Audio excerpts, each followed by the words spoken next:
It all begins on the day the world fell after humanity's greatest heroes were defeated by invaders. In the middle of a scene of total destruction, only two warriors remain. Trying to catch their breath, the sacred swordsman Zenon Glorious desperately wonders if they are really the only survivors left. The mage Ael's coven sadly confirms that all their other companions ended up falling in combat. She laments that not even their most powerful allies had any chance against the enemy's devastating force. Determined to keep fighting, Zenon asks Eels to focus only on supporting him during the battle. The swordsman draws his giant weapon, making it very clear that he intends to go all out against the opponent. Zenon charges toward the gigantic red, armored monster, planning to deliver one single, precise strike. Ellis warns that not even everyone united was able to beat it, but the warrior refuses any thought of retreating now. The warrior then prepares his powerful sword technique, channeling intense light energy into the blade. With a focused gaze, he activates the final form of his combat style, releasing a devastating golden aura. Seeing that massive amount of energy, Els realizes her companion truly has no intention of giving up. The swordsman leaps at his glowing sword directly at the immense dark, armored creature. The monster extends its giant hand covered in red flames to block the hero's bright attack. Zenon grits his teeth as he feels the terrible pressure of the enemy's firepower trying to consume him. Even under heavy resistance, the warrior keeps pushing his concentrated attack through the opponent's fire. He manages to land a strike on the monster's powerful armor, which cracks under the impact of his sacred blade. Knowing he needs more strength to overcome the enemy, the swordsman desperately calls for Illis's support. The mage responds promptly and begins casting her support magic as a green aura surrounds her body. She creates magical platforms in the air to help the hero gain momentum and even more speed for his attack. The monster delivers a crushing blow to the ground, but Zenon manages to dodge by jumping high using the platforms. He uses the last boost of energy to launch himself toward the sky, preparing his most powerful move. Letting out a battle cry, the warrior channels all the sacred electricity left into his sword of light.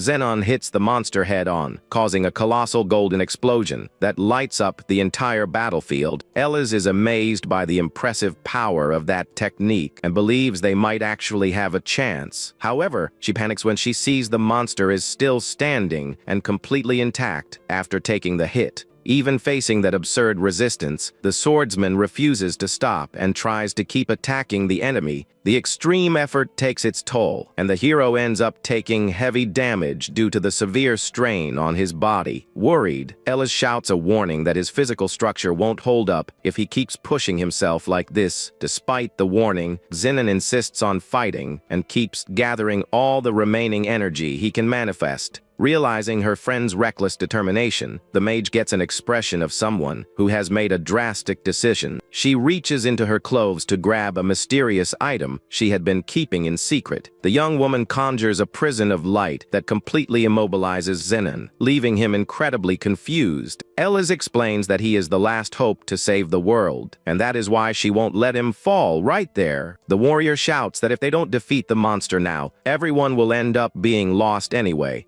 She says she is entrusting everything to him because she is certain he will be able to change this terrible fate. The mage then reveals a golden pocket watch, a magical relic passed down through generations in her family. A massive red magic circle appears above them. As she warns, there is no more time for explanations. Els asks Zenon to promise that, at the next opportunity, he won't let those wretched invaders win. The watch starts to glow intensely, while the hero demands to know what she is planning to do. The mage says she is leaving the fate of the world in his hands, but the swordsman begs to be freed to fight. The magic circle activates in front of Zenon, covering the hero in an intense and mysterious light. With tears in her eyes, she says goodbye to her battle companion, showing a sad but accepting smile. A colossal beam of blue light shoots toward the heavens, marking the activation of the supreme magic. The energy expands devastatingly, consuming everything around it while carrying out the magical process. After the great explosion of light, the mysterious pocket watch falls cracked onto the deserted battlefield. The golden artifact is left behind on the dry earth, completely ruined by the intense combat. Fallen on the ground and extremely weak, Ilse coughs heavily as she tries to stay conscious. After using the relic, Looking at the horizon, the young woman gives a faint smile upon realizing the transportation spell worked. That was the mystical watch of the ancients, a legendary item capable of altering reality and causing reincarnation. Zenon's soul floats through infinite space as he hears the last words of hope left by his friend. Eliz makes one final silent plea, begging him to manage to change the chaotic reality of that world. Fallen on the ground and heavily injured, the young mage prays that her desperate wish for salvation comes true. In the midst of a colossal explosion, she reveals in her thoughts the desire to win his heart in a next life. The warrior wakes up startled, shouting his companion's name inside a grand palace in broad daylight. Now with black hair, he gets up confused in a luxurious bed, feeling a strong pain in his head. He looks around the noble's fancy room and realizes that this must be the effect of the time-traveling artifact. The young man looks at himself, desperately trying to understand what just happened to his reality. At that moment, a young maid enters the room looking a bit frightened and asks if something is wrong. He orders them to bring weapons to return to combat, but she thinks young Master Noah just had a nightmare. Confused at being called by another name, he asks who she is, and the young woman introduces herself as his maid, Lydia. The young man grips his own wrist tightly upon noticing that the texture of his skin feels completely different. He goes into shock looking at his hands, realize that this is definitely not his original body. The young man wonders if he ended up possessing someone else's body or if something even more bizarre happened to him. He directly asks where they are and who he is, leaving the maid very worried about his behavior. Lydia takes a step back, wondering if he is acting so strangely due to the delirium of a high fever. Impatient, the young man grabs her by the shoulders, demanding she answer his direct questions immediately. She reveals that this is the Dasker mansion and that he is the fourth son of the family, known as Master No Daskor. When asked about the kingdom's calendar, she answers that they are currently in the year 850. The warrior realizes the relic sent him 10 years into the past, before the apocalyptic invasion even began. To make matters worse, he reincarnated right into the terrible Daskor family, the sworn rivals of sacred swordsmen like him. At that moment, a knock on the door announces the arrival of another person who introduces herself as Selena. Another maid enters the room, carrying a bowl, and announces she brought the remedy for the young master. She says that Master Scar prepared that does out of pure concern for No's weakened state of health. The young man stares at the bowl of remedy with extreme suspicion in his deep purple eyes. He analyzes the red liquid and begins to suspect there is something very wrong with the composition of that dose. With a quick slap, he throws the bowl away, shattering the glass on the floor and startling the two servants present. 3 house guards enter the room with serious expressions, and Noah harshly asks who they are. The group's leader states they heard a suspicious noise and decided to check if there was a problem. The long-haired guard observes the situation with a cold, calculating look that does not go unnoticed. He scolds No for wasting Master Scar's goodwill and warns that he will bring a new dose immediately. No mocks the word remedy, causing the guard to threaten to use force if he keeps offending the master. The young man then challenges the guard himself to drink the liquid, directly accusing it of actually being a toxin.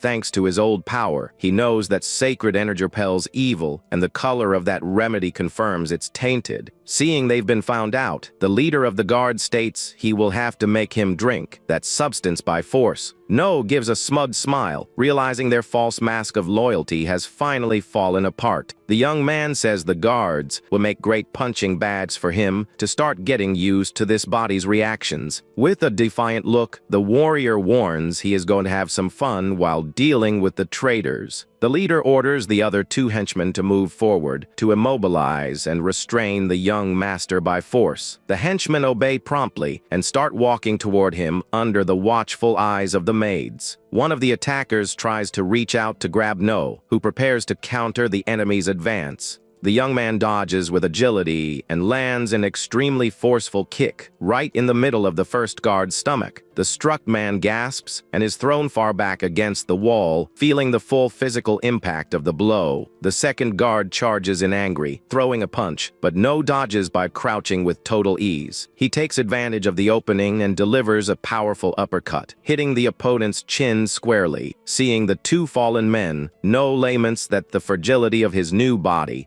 didn't let him knock them out completely. The young man decides he will investigate the motives behind that poisoning attempt as soon as he finishes cleaning up that mess. The leader orders the guards to draw their swords to finish as the job, not caring about hurting No anymore. The hero gets ready to fight for real, but is taken by surprise when something strange appears before his eyes. Screens showing the enemies, stats, and abilities appear in the air as they yell for him to give up. No is amazed to see an evaluation window, revealing the attributes of the enemies surrounding him. He wonders where this rare skill came from while noting that the opponent's technique is of a very low level. The two guards launch their attack, delivering sword strikes, but the young man dodges with mastery and ease. One of the guards is left completely unable to react upon seeing No's fist approaching his face at high speed. The young man delivers a devastating spinning kick, knocking the opponent to the ground with extreme ease and force. Taking advantage of the enemy's fall, No disarms the guard and takes a firm grip on his sword. The leader of the guards decides to step in and delivers a direct attack, but No blocks the blow with his new weapon. The two blades clash violently, producing sparks that light up the tension of the dangerous combat in the room. They exchange fast and precise sword attacks, but No demonstrates overwhelming technical superiority. The young man manages to masterfully push back the leader of the traitors, leaving the two maids shocked at the scene. The leader ironically praises his strength, and No challenges him to stop watching and come fight for real. Suddenly, No widens his eyes as he feels a drastic and dangerous change happening in his own energy. Intense purple smoke starts emanating from his body, revealing the terrible manifestation of a dark core. This core is the main source of shadowy energy exclusive to the feared swordsman of the Daskor family. On the other hand, Sacred Core is the source of divine light that originally belonged to Zenon's old bloodline. Under normal circumstances, these two opposing forces should never be able to coexist in the body of the same warrior. The leader laughs seeing the dark core spiral out of control and decides to reveal a terrible secret to the young master. He reveals that the remedy given to No was actually a toxin designed to overload his shadowy energy. The villain explains that the effort of combat triggered a surge of uncontrolled energy that will destroy No from the inside. Knowing the danger of his body giving out, the hero decides to risk everything on a desperate survival gamble. The hero tries something unprecedented, manipulating the two opposing energies inside his own chest at the same time. He uses the purifying energy of his sacred core to suppress the violent advance of the dark power. The guard leader mocks the hero's desperate attempt and prepares the first style of his shadow technique. The villain dashes forward like a red blur, delivering a fast attack that seems to tear space itself in half. No remains calm and focused, tracking the attacker's movements, even under the heavy pressure of the enemy strike. He raises the sword at the exact moment, blocking the surprise charge and generating a massive energy impact wave. The villain is shocked to see that the young master managed to react to a stealth attack fueled by dark energy. Furious at being blocked, the guard calls the young man a weakling and warns he needs to learn his place. No means a cold look, showing he isn't intimidated by his opponent's empty provocations. The young man executes a perfect circular motion with his sword, generating a strong shield of golden light around himself. The opponent responds by channeling a massive amount of shadow mist and delivering a devastating blow his way. The two massive waves of energy clash, generating a spectacular showdown of golden light against red shadows. The guard begins to feel the massive pressure of No's attack and realizes he is about to be completely overpowered. Noah uses the opening to cut through the enemy's shadows using a fast and precise sequence of sword strikes. With an agile jump, he hits the opponent squarely, tearing his clothing and causing a deep cut. No analyzes his rival's limit and knows he needs to end the fight soon before his own body ends up giving out. The villain tries to keep his posture of superiority, mocking the visible exhaustion the young man begins to show.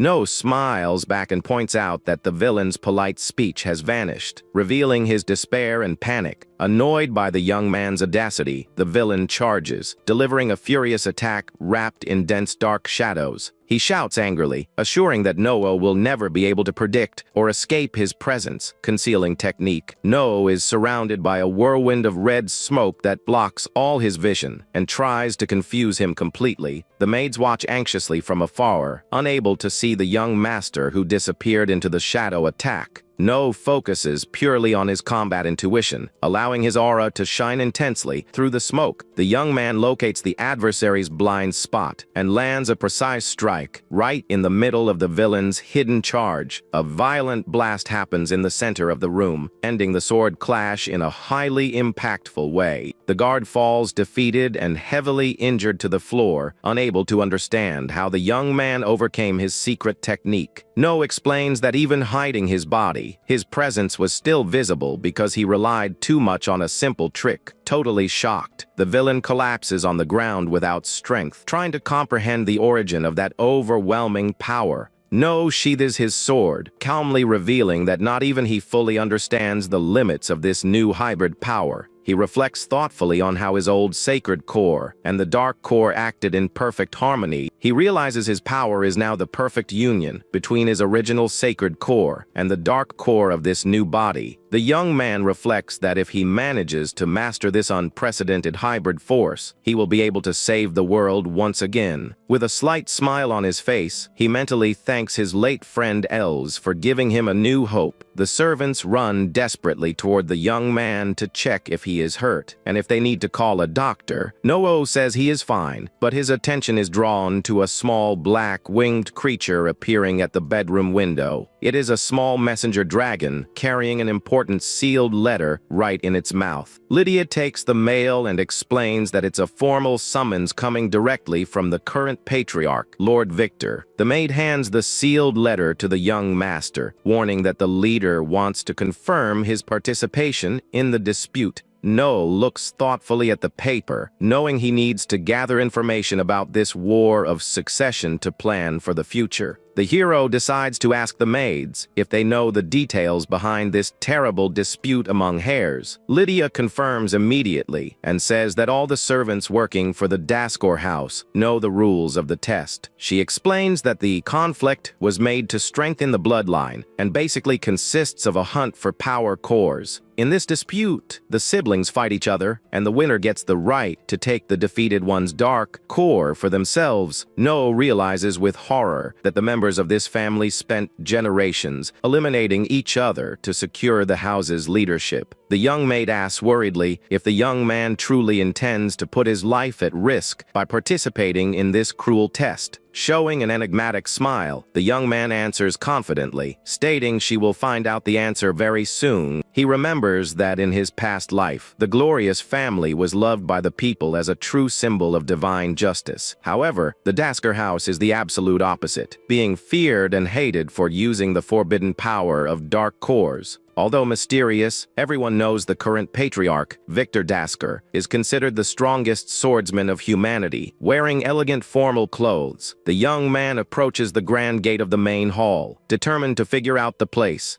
He takes a deep breath, focused on seeing with his own eyes the truth hidden behind that infamous family of villains. The young man enters the hall imposingly, formally announcing his arrival under the name No Daskor to the patriarch. He walks down the red carpet, observing his siblings who were already waiting for him lined up in the center of the grand hall. No walks with slow and elegant steps, closely analyzing the posture of each member of his new family. The eldest son of the bloodline is Damien Daskor, a heavy, armored warrior with an extremely serious expression. Next to him is Julia Daskor, the eldest daughter who shows off long, silver hair and a cold, distant expression. The second male child is Cease Daskor, a young man with messy blonde hair who seems totally bored and indifferent. The second daughter is Eve Daskor, a dark-haired young woman who stays quiet and composed in her own posture. Suddenly, No's gaze fills with anger as he spots the brother responsible for plotting against his physical health It is the third son, Scar Daskor, the red-haired man who had No poisoned silently. Julia notices No's improvement, and the young man confirms he finally managed to identify the cause of his illness. When questioned, the young man surprises everyone by stating he intends to dedicate himself entirely to sword training. The young heiress narrows her eyes suspiciously, noticing the drastic change in her younger brother's attitude. Scar butts in mockingly, laughing at the idea of a weakling training, and advises No not to waste his time for nothing. No retorts of the coward who lacks the courage to face him personally should just keep his mouth shut. Scar gets furious at his brother's insolent reply and threatens to end him while gritting his teeth with hatred. Eve steps in authoritatively, telling both of them to shut up and warning that the time for arguing is over there. One of the guards on site announces loudly that the powerful patriarch, Lord Victor, has just arrived at the meeting hall. Heavy footsteps echo across the red carpet as the feared leader approaches his imposing iron throne. The older children close their eyes immediately, bowing their heads in a sign of deep respect to the feared patriarch. The younger siblings repeat the gesture, demonstrating the extreme fear, submission they all harbor for their father's figure. Noah feels a chill down his spine as he faces the overwhelming presence, radiating a monstrous amount of power. He recognizes that legendary black, armored warrior whose glorious deeds were famous in his past life. That is the feared Victor Daskor, the 9-star dark swordsman considered the strongest in the entire world. The patriarch sits on his throne, observing the gathered group, and comments with satisfaction that all the heirs are present. Victor leans his arms imposingly and officially announces the start of the council for the succession dispute. He focuses his stern gaze on the fourth son and explains that this summons serves to confirm No's intentions. The leader asks the young man what he intends to achieve with that weak body that miraculously survived the illness. The young man shows a faint smile full of mockery and confidence, proving he is not afraid of his father's authority. With determination, No announces loud and clear that he will participate in the war and will end up as the sole winner. Victor asks threateningly if his son is really ready to declare war against all the candidates there. No calmly replies that his father's deduction is wrong, leaving the powerful leader intrigued by such audacity. The young man then clarifies that his true intention is to declare war against absolutely everyone in that great hall. Damien and Julia listen to the pronouncement with disdain, while Noah sees them purely as obstacles he needs to overcome. The hero knows very well that the list of rivals to be defeated isn't limited just to his older brothers and sisters. He shows absurd courage by including the patriarch Victor himself on the list of adversaries he intends to overcome. Noah flashes a defiant smile, making it very clear to everyone there that he won't spare even his own father from the dispute. Annoyed, Victor releases a massive wave of dark energy that crashes against the hero with extreme violence. The pressure from the patriarch's shadowy aura is so colossal that it begins to crack the grand stone pillars of the hall. Pieces of debris crumble from the walls due to the enormous amount of destructive power filling the room. Even suffering under the crushing gravity, No resists bravely. Recognizing the frightening power of the patriarch at its core, Victor glares at him with contempt and asks if the young master truly believes he is capable of surpassing his strength. No gives a fearless smile and replies shortly and directly, confirming yes without hesitating for a single second. The father continues the interrogation, wanting to know the real reason the young man is seeking such an immense amount of power. The hero replies seriously that he seeks strength to ensure no one can ever steal anything from him again in this new life. Upon hearing that answer full of selfish ambition, the patriarch breaks into a wide smile, showing pure satisfaction. Victor states he likes that attitude and that such greed is a very admirable quality for an heir of the Daskors. The patriarch announces that Noah will participate in the dispute and challenges any heir who disagrees to step forward. The siblings react in different ways, while the cruel Scar becomes infuriated seeing his elimination plans fail. powerful leader orders No to stay hungry for power, encouraging the heir to always seek more raw strength. The next day, the young man finds himself in the mansion's sunny courtyard, ready to begin an intense training routine. With a quick motion, he strikes a straw training dummy, testing his blade's precision and speed. The dummy is split in half, and No observes the result while the maids watch the training from afar with admiration.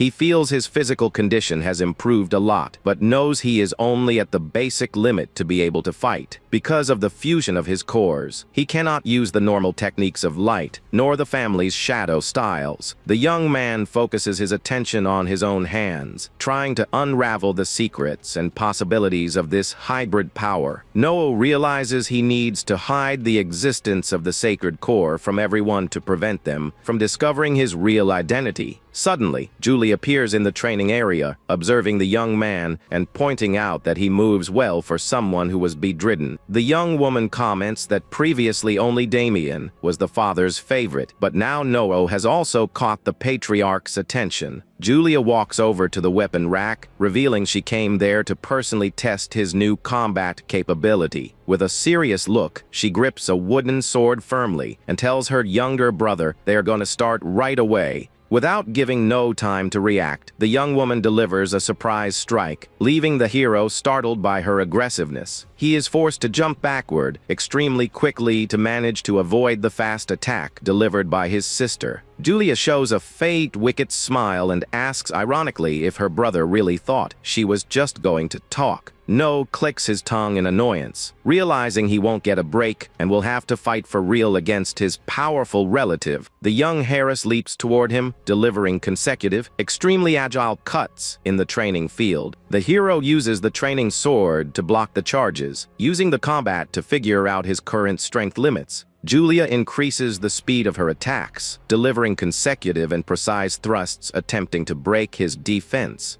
No dodges by millimeters a heavy attack that hits the ground, creating a small dust cloud in the training courtyard. Julia points out that her brother does have talent, but his level is still far below being considered acceptable. Noah visualizes Julia's data window and discovers she is a formidable 7-star rank warrior. The hero smirks from the corner of his mouth upon confirming her impressive strength, realizing how hard it will be to beat that opponent. Calling his performance disappointing, the young woman charges with fury, executing a lethal cut at high speed. Noah widens his eyes, amazed at the absurd speed of her attack that is dangerously approaching his body. With no alternative, he tightly grips the wooden handle and activates the power of his hybrid core, emanating a strong mixed energy. The young man manages to parry the powerful impact, blocking her blade at the last second amid a clash of energies. The warrior exerts a massive physical effort to withstand the pressure, realizing just how unstable his dark, sacred core is. With a quick motion, he deflects her sword and delivers an agile counterattack, releasing a strong burst of mixed light. Julia blocks the strike but is surprised, asking if this is the same dark, sacred core they said was a failure. She mentions she heard rumors that her brother's core was defective from birth, and No reflects on that fact, intrigued. No realizes that this body possessed the dark sacred core from the beginning, and that others judged it as defective. He concludes that since no one knows his power is a rare mix of forces, there will be no problems fighting for real. The young man loses his composure for a second, and Julia comments cynically that he seems to be enjoying himself a lot. No leaps toward her, delivering a downward strike with all the mixed energy shining around his sword. Julia dodges the attack with extreme ease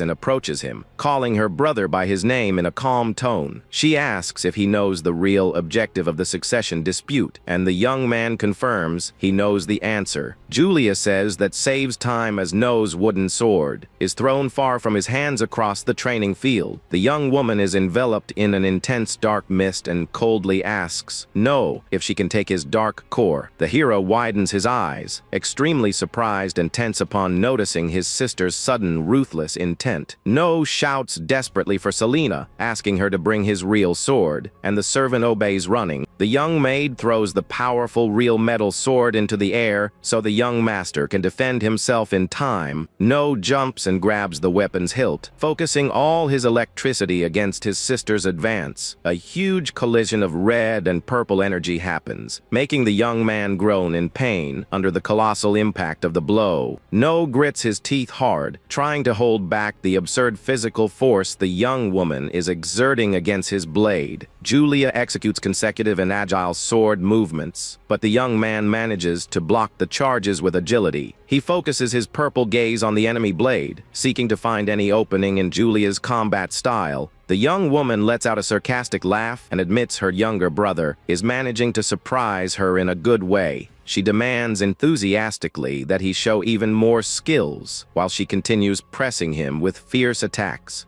Julia steps back, taking a leap backward, and challenges No to see if he can withstand her next special move. The young woman gets ready, adopting a special shadowy combat stance called the Dance of the Flame Shadow Sword. No realizes the danger of that overwhelming attack and decides to use all available energy to manage to block the strike. Julia charges from the sky, delivering a flaming slash of red shadow energy, coming straight down at the young man. The hero blocks the attack at the last millisecond, generating a huge explosion of red and yellow sparks. The tremendous impact of the clashing swords generates a wave of wind that forces the maids to shield themselves from the dust. The young woman notices his defensive posture and asks provocatively if he intends to keep fighting with only one hand. She challenges him to use both hands if he wants to hold back the incredible raw strength she is applying in that combat. The two continue with their swords locked in an intense clash of physical power and determination in the training courtyard. No realizes he won't be able to hold the strike with just one hand and decides to grip the hilt with both hands. With a grunt of effort, the young master manages to apply full strength to push back his older sister's powerful weapon. Julia flashes a mocking smile, noticing she finally forced her younger brother to use both hands to defend himself. Despite the block, the pressure of the attack throws No backward, making the young man slide at high speed across the ground. He grits his teeth in anger, feeling the extreme exhaustion and aches caused by the violent exchange against his sister. The young man manages to break the impact, breaking the stone tiles of the courtyard floor with his feet due to the force. Julia stares at him with total seriousness in silence, analyzing the youngest heir's current state of wariness. No realizes, out of breath, that using all his hybrid power was only barely enough to hold off that blow. The young warrior notes with concern that his hands are shaking significantly due to the energy overload exerted. He mentally laments that this is the current physical limit endured by his unstable mixed core of power. Julia asks if he knows why Dasker family members don't take each other out immediately at the start of the dispute. She explains that weak dark cores grow slowly, and therefore no one focuses on heirs who are still weak. The young woman says harvesting a core is useless before it reaches a good level, while focusing her gaze on her shadow weapon. She adds that No was able to block and counterattack her strike in an extremely surprising way. Julia adopts a hostile stance, stating that a core with that level of resilience is already worth taking. No clicks his tongue, quite annoyed upon noticing that his sister is about to attack him with real ruthless intent. The young heiress leaps, gathering black flames on her blade to unleash the 8th form of her combat style. Suddenly, a loud voice echoes, ordering her to stop the attack immediately, interrupting the young woman's fatal action. An armored warrior named Kyle quickly appears, blocking Julia's downward strike with his own sword. Kyle shouts desperately, warning the young woman that if she continues with that violent charge, No will indeed end up gone. Julia tells him not to interfere with the core dispute, but he counters that No's core is of a very low rank. The young heiress retorts coldly, saying that's impossible because her younger brother blocked her strongest attack. No remains positioned right behind Kyle with an exhausted expression and gritted teeth, staring at the terrible opponent. Kyle explains he investigated at the Patriarch's request and confirms that No's core has already exhausted all its power. He questions if a stronger core wouldn't hold up much longer. Before reaching such a basic limit like that,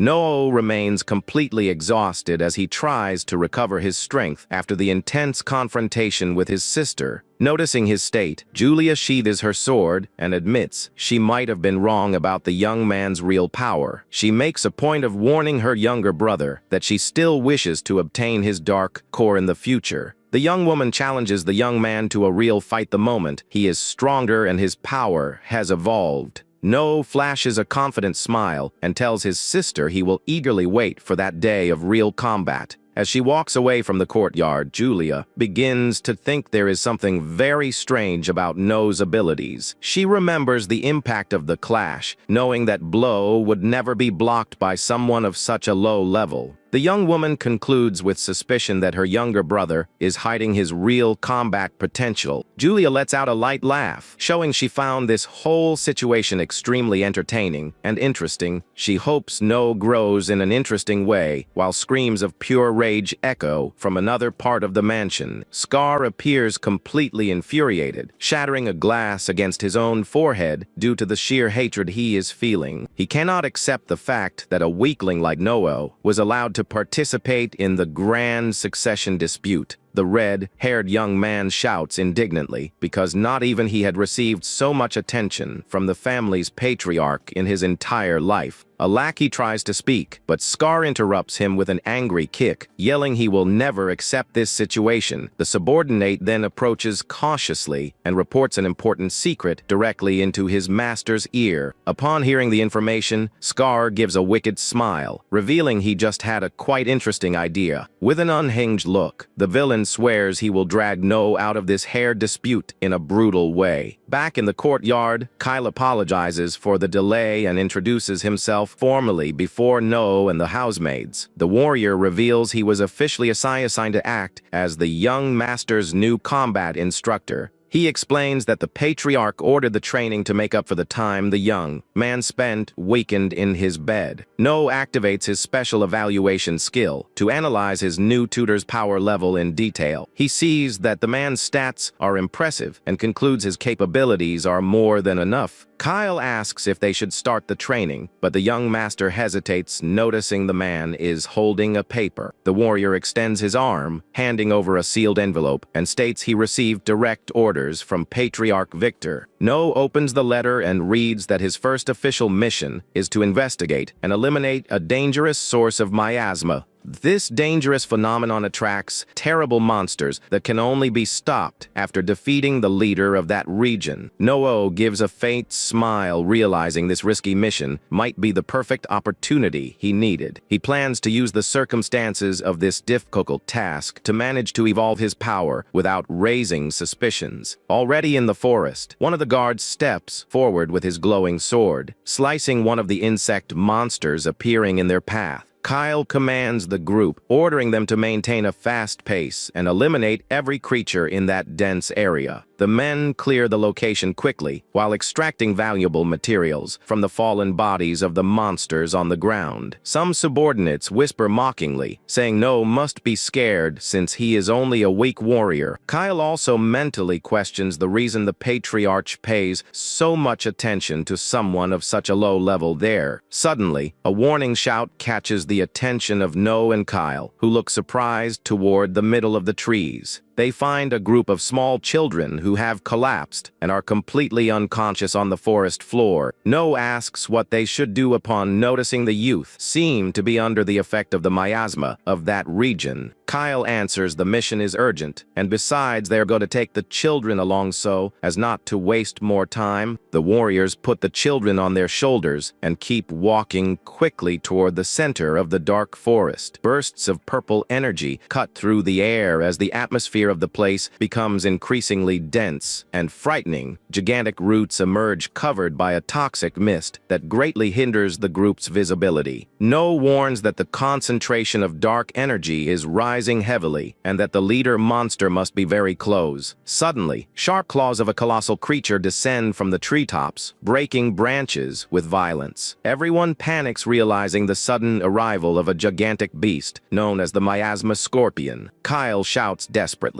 ordering the soldiers to protect the children and take them to a safe location right now. The instructor warns the monster's shell is too hard and that they need to plan a tactic before attacking. The beast's terrible glowing stinger rises in the air, preparing a devastating strike toward the rescue group. No widens his eyes and shouts a desperate warning, telling everyone the lethal attack is coming their way head on. The massive attack hits the ground with extreme violence, throwing the soldiers far away amidst a lot of dust. One of the guards is shocked to see the absurd speed and frightening strength of the monster stinger. The group despairs, believing No will be easily defeated since he only has 2 stars of power. The immense creature starts expelling a toxic and acidic gas toward everyone around it. Noah stays calm and activates his hybrid aura, focusing all the energy into his sword's blade. The hero charges at high speed against the giant scorpion's sharp claws without showing fear. He delivers a precise strike, pushing back the giant pincer's attack in a massive shower of sparks. Kyle is impressed by his defense but warns that the monster's real danger is its lethal toxin. The scorpion fires concentrated bursts of green acidic liquid straight at the young master. With acrobatic movements in the air, the hero manages to agilely dodge each of the corrosive shots. The beast attacks fiercely using its stinger, which drips a large amount of deadly toxin onto the ground. No uses his spiritual strength to stop the direct impact of the stinger coming down at high speed. The young man focuses his purple gaze on the creature and decides to go all out to finish the battle quickly. He executes an overwhelming counterattack that knocks the adversary's stinger far away with extreme force. One of the soldiers praises the young man's fantastic swordsmanship, even knowing his core is considered weak. The tension rises when the group notes, with horror, that the monster's stinger has just regenerated completely. The scorpion makes a relentless charge, forcing the young master to back away to avoid the attacks. Noah slides his fingers down his blade, channeling the fusion of his 2 energies to empower the weapon. He grips the hilt with both hands, getting ready to deliver a focused strike on the creature. The warrior leaps toward the beast's back, planning to hit the opponent's shell directly. As he delivers the slash, No realizes the monster's natural armor is too hard to pierce. The metal blade slides off without causing real damage, generating only sparks against the dark shell. No grits his teeth in frustration of seeing the absurd resilience of that insect's armored hide. Kyle watches the combat intrigued, wondering how the young man obtained such perfect technique without a tutor. The young master calls to Kyle, asking for immediate help, and the instructor replies promptly that he will back him up. Noah asks his mentor to create an opening on the monster, and Kyle accepts the command, ensuring the action's success. The beast's terrible stinger targets the instructor, who braces himself to receive the violent impact. Kyle lets out a battle cry, gathering his strength to face the direct attack of the giant scorpion. With his heavy sword, the instructor blocks and temporarily immobilizes the adversary's feared stinger. No recognizes his mentor's excellent work and runs toward the beast's body with items in hand. The young man gathers momentum and jumps nimbly directly onto the back of the vulnerable opponent. He lands precisely on top of the enemy's armor, keeping his balance fantastically well. No pulls out the sharp fangs of the venomous spiders he had secretly collected earlier. He applies all his physical strength to drive the acidic fangs right into the monster's armor plating. The fangs penetrate the tough shell, creating deep cracks that begin to release smoke. The scorpion roars in pain as the concentrated spider toxin begins to take a devastating effect. The corrosive substance begins to quickly melt and soften the creature's hard, protective armor. A vulnerable gap opens in the opponent's armor, making the sword's piercing work easier. The young man reveals to his instructor that he used the fangs of previously defeated spiders as a secret trump card. He explains that the acidic substance of those monsters was the only way to soften the enemy's shell. Kyle finally understands the young man's strategy and gets why he collected those items. The enraged scorpion flashes its multiple red eyes, preparing a violent reaction to the pain. The beast tries to deliver a desperate strike to manage to knock the hero off its back. Green magic circles of immense power power appear in the forest sky, ready to be activated by Kyle. The tutor gets ready to cast the third form of his shadow sword, style against the enemy. He drives his powerful blade into the ground, releasing a massive amount of purplish magical energy. A colossal barrier rises from the ground, trapping the scorpion and preventing it from making any escape. Noah smiles, realizing the trap is set and that this is the ideal chance to finish the beast off. The young man jumps high up, focusing all the energy of his hybrid aura as he plummets down onto the target. He drops at high speed, aiming his glowing sword straight into the weakened gap of the armor. The final impact generates an explosion of light, destroying the center of the miasma and securing the group's victory. No channels his mixed energy and propels himself from above to deliver an attack against the large scorpion. Inspired by Julia, the hero decides to test a new variation using the power of his hybrid core. He adopts an imposing stance and begins conjuring his newly created sacred demon style for the final blow. Letting out a loud battle cry, the young man activates the dance of light and shadow swords to strike the fearsome opponent. No comes down like a bright meteor, dividing the air with an intense and devastating blast of purple and golden energy. The colossal impact of the technique hits the monster, splitting the weakened shell right down the middle. The giant scorpion is completely defeated, exploding into pieces and spilling its corrosive green essence across the floor. The guards watch everything in shock, unable to believe that a two-star warrior possesses such strength. No reflects in his thoughts that he tried to mimic his sister's technique, but knows he still has a lot of evolving to do. The young man says he did a good job and tells Kyle he will leave cleaning up that area to his responsibility. The instructor asks where he is going, and the young man answers he needs to take care of a personal matter. The hero then walks away from the group, heading alone toward the deepest, darkest part of the dense forest. No remembers that in this era, humanity has not yet discovered the real origin of the miasma outbreaks. However, he knows these phenomena are purposely generated using highly powerful magical tools. The young man approaches a colossal tree emitting a mysterious, faint blue light at the base of its giant trunk. With a quick, precise sword cut, he creates an opening in the wood to investigate what is hidden there. Inside the trunk, the hero finds a glowing ring acting as the catalyst device for the dark energy. No collects the magical item with a satisfied smile, confirming he finally managed to find the device. Suddenly, a desperate scream echoes, straight from the area where the guards and children had stayed behind. No is extremely surprised hearing the call, realizing something terrible is happening to his allies. Without wasting time, the young man turns around and sprints at top speed back to the rescue group's camp. Arriving, he finds the children collapsed on the ground, emitting a dangerous blue energy around their bodies. A guard runs toward him, shouting that the forest monsters have started acting strangely. No gets into a defensive stance and draws his weapon, feeling a massive hostile presence rapidly approaching the area. A gigantic horde of wild creatures appears from all sides,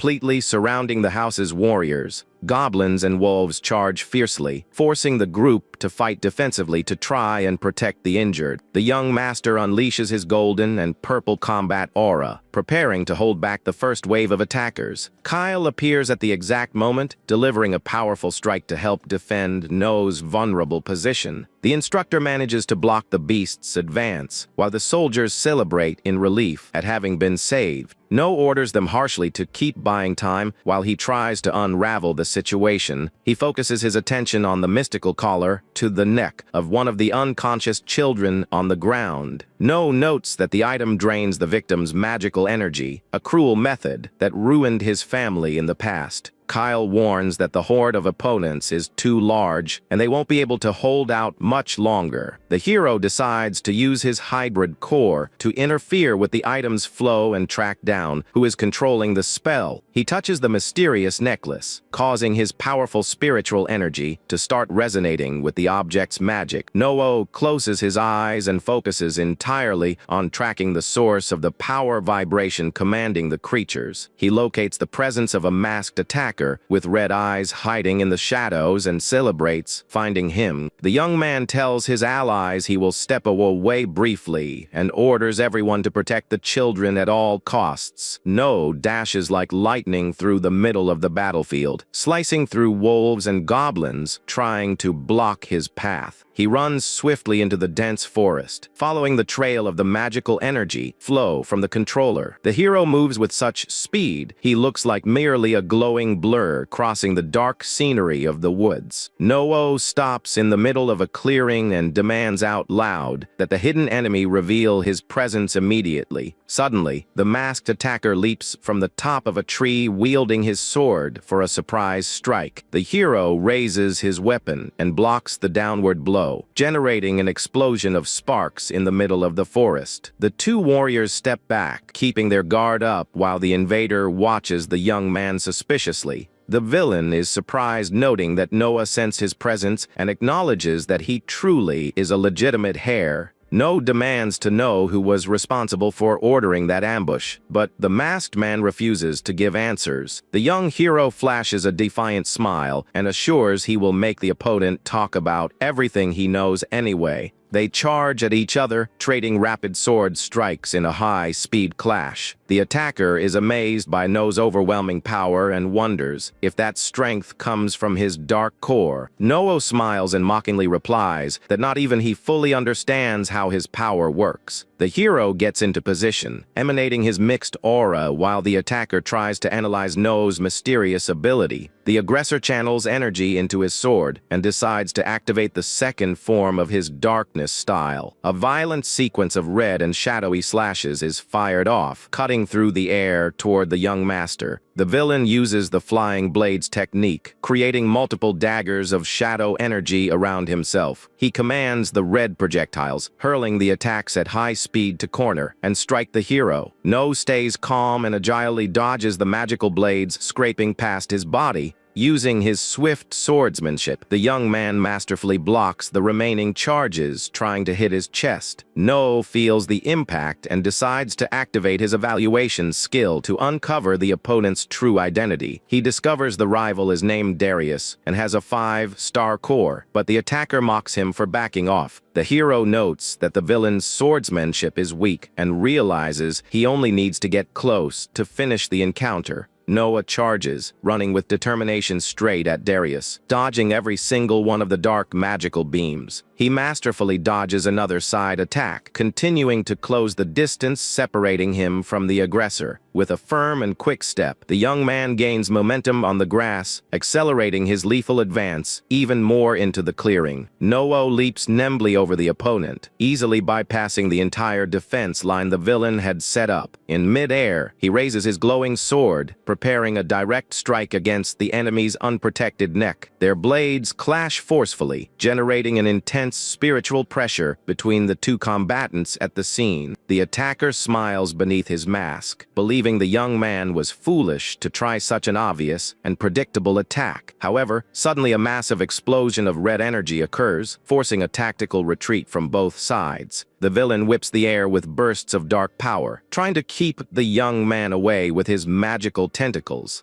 No focuses and takes a special stance to activate the first move of his sacred demon style. He builds up his mixed strength, readying a surprise attack with speed far beyond normal. The warrior executes the light shadow shift, moving forward like an untraceable purple streak. Darius panics, recognizing the legendary technique, and tries to defend himself against the surprise charge too late. He spins his body, terrified, trying to raise his metal sword, but realizes the young man's speed is absurd. Appearing right behind the opponent, Noah whispers he was too slow and delivers a heavy strike to his back. The villain lets out a groan of pain and reels in severe pain due to the serious injury he just suffered on his side. He drops his swords on the grass and falls to his knees, totally defeated and deeply hurt after the loss. Darius asks indignantly how a discarded weakling of the Dasker family could know that legendary move. Noah reflects that his hybrid core allows him to perfectly copy the secret techniques of both his families. He knows mere imitation is not enough, and that the true potential of this mixed force will only come with time. The young man understands that by fully mastering this mixed power, he will become the strongest warrior in the world. No points his blade at the villain's neck and demands to know who ordered this whole ambush. Darius replies with hatred, telling the young man not to claim victory so soon, because the battle isn't over yet. Without hesitating, the attacker pulls out a mysterious flask and quickly consumes a strange blue liquid of power. No watches the scene suspiciously, noticing the aggressor's spiritual energy beginning to change. Darius's body starts expanding grotesquely, cracking the ground as he lets out screams of agony.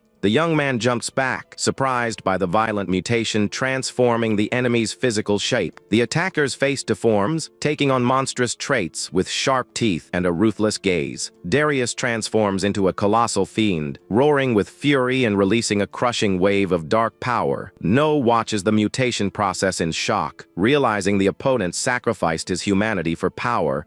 The terrible monster charges like lightning, throwing a devastating punch that makes the forest floor shake completely. The young master is forced to use all his mixed strength to raise his sword and hold back the beast's charge. The impact creates a colossal shockwave that throws debris and destroys part of the vegetation around them. No notes with worry that his weapon won't hold up much longer if he keeps blocking the beast's hits. The monster Darius laughs and challenges the young man to prove how much longer he will manage to resist the fatal attacks. He strikes from above, delivering claws and crushing blows, trying to tear the young master apart at any cost. A bright, deadly red glow comes from the mutant creature's eye, indicating it is about to use more strength. Gigantic claws tear the air with devastating red beams, trying to corner and obliterate the young man.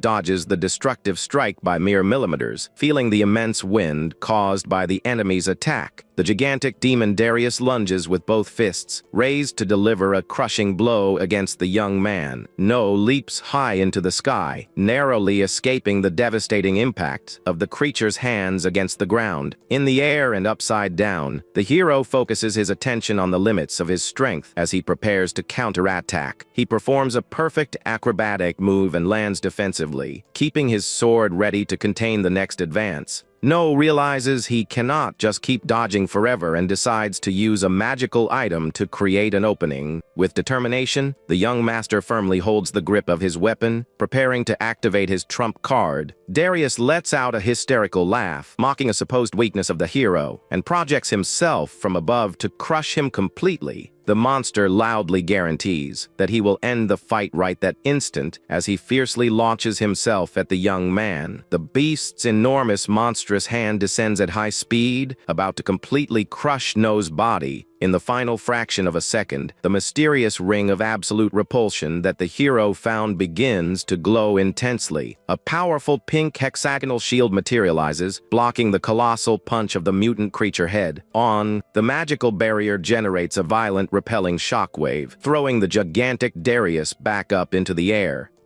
Gives a confident smile upon noticing the opening, realizing that with his hybrid core, he can use his old techniques. The young man leaps toward the monster floating vulnerable in the air, channeling all of his spiritual energy. He focuses his aim on the defenseless opponent in the sky, preparing to execute his most destructive ability.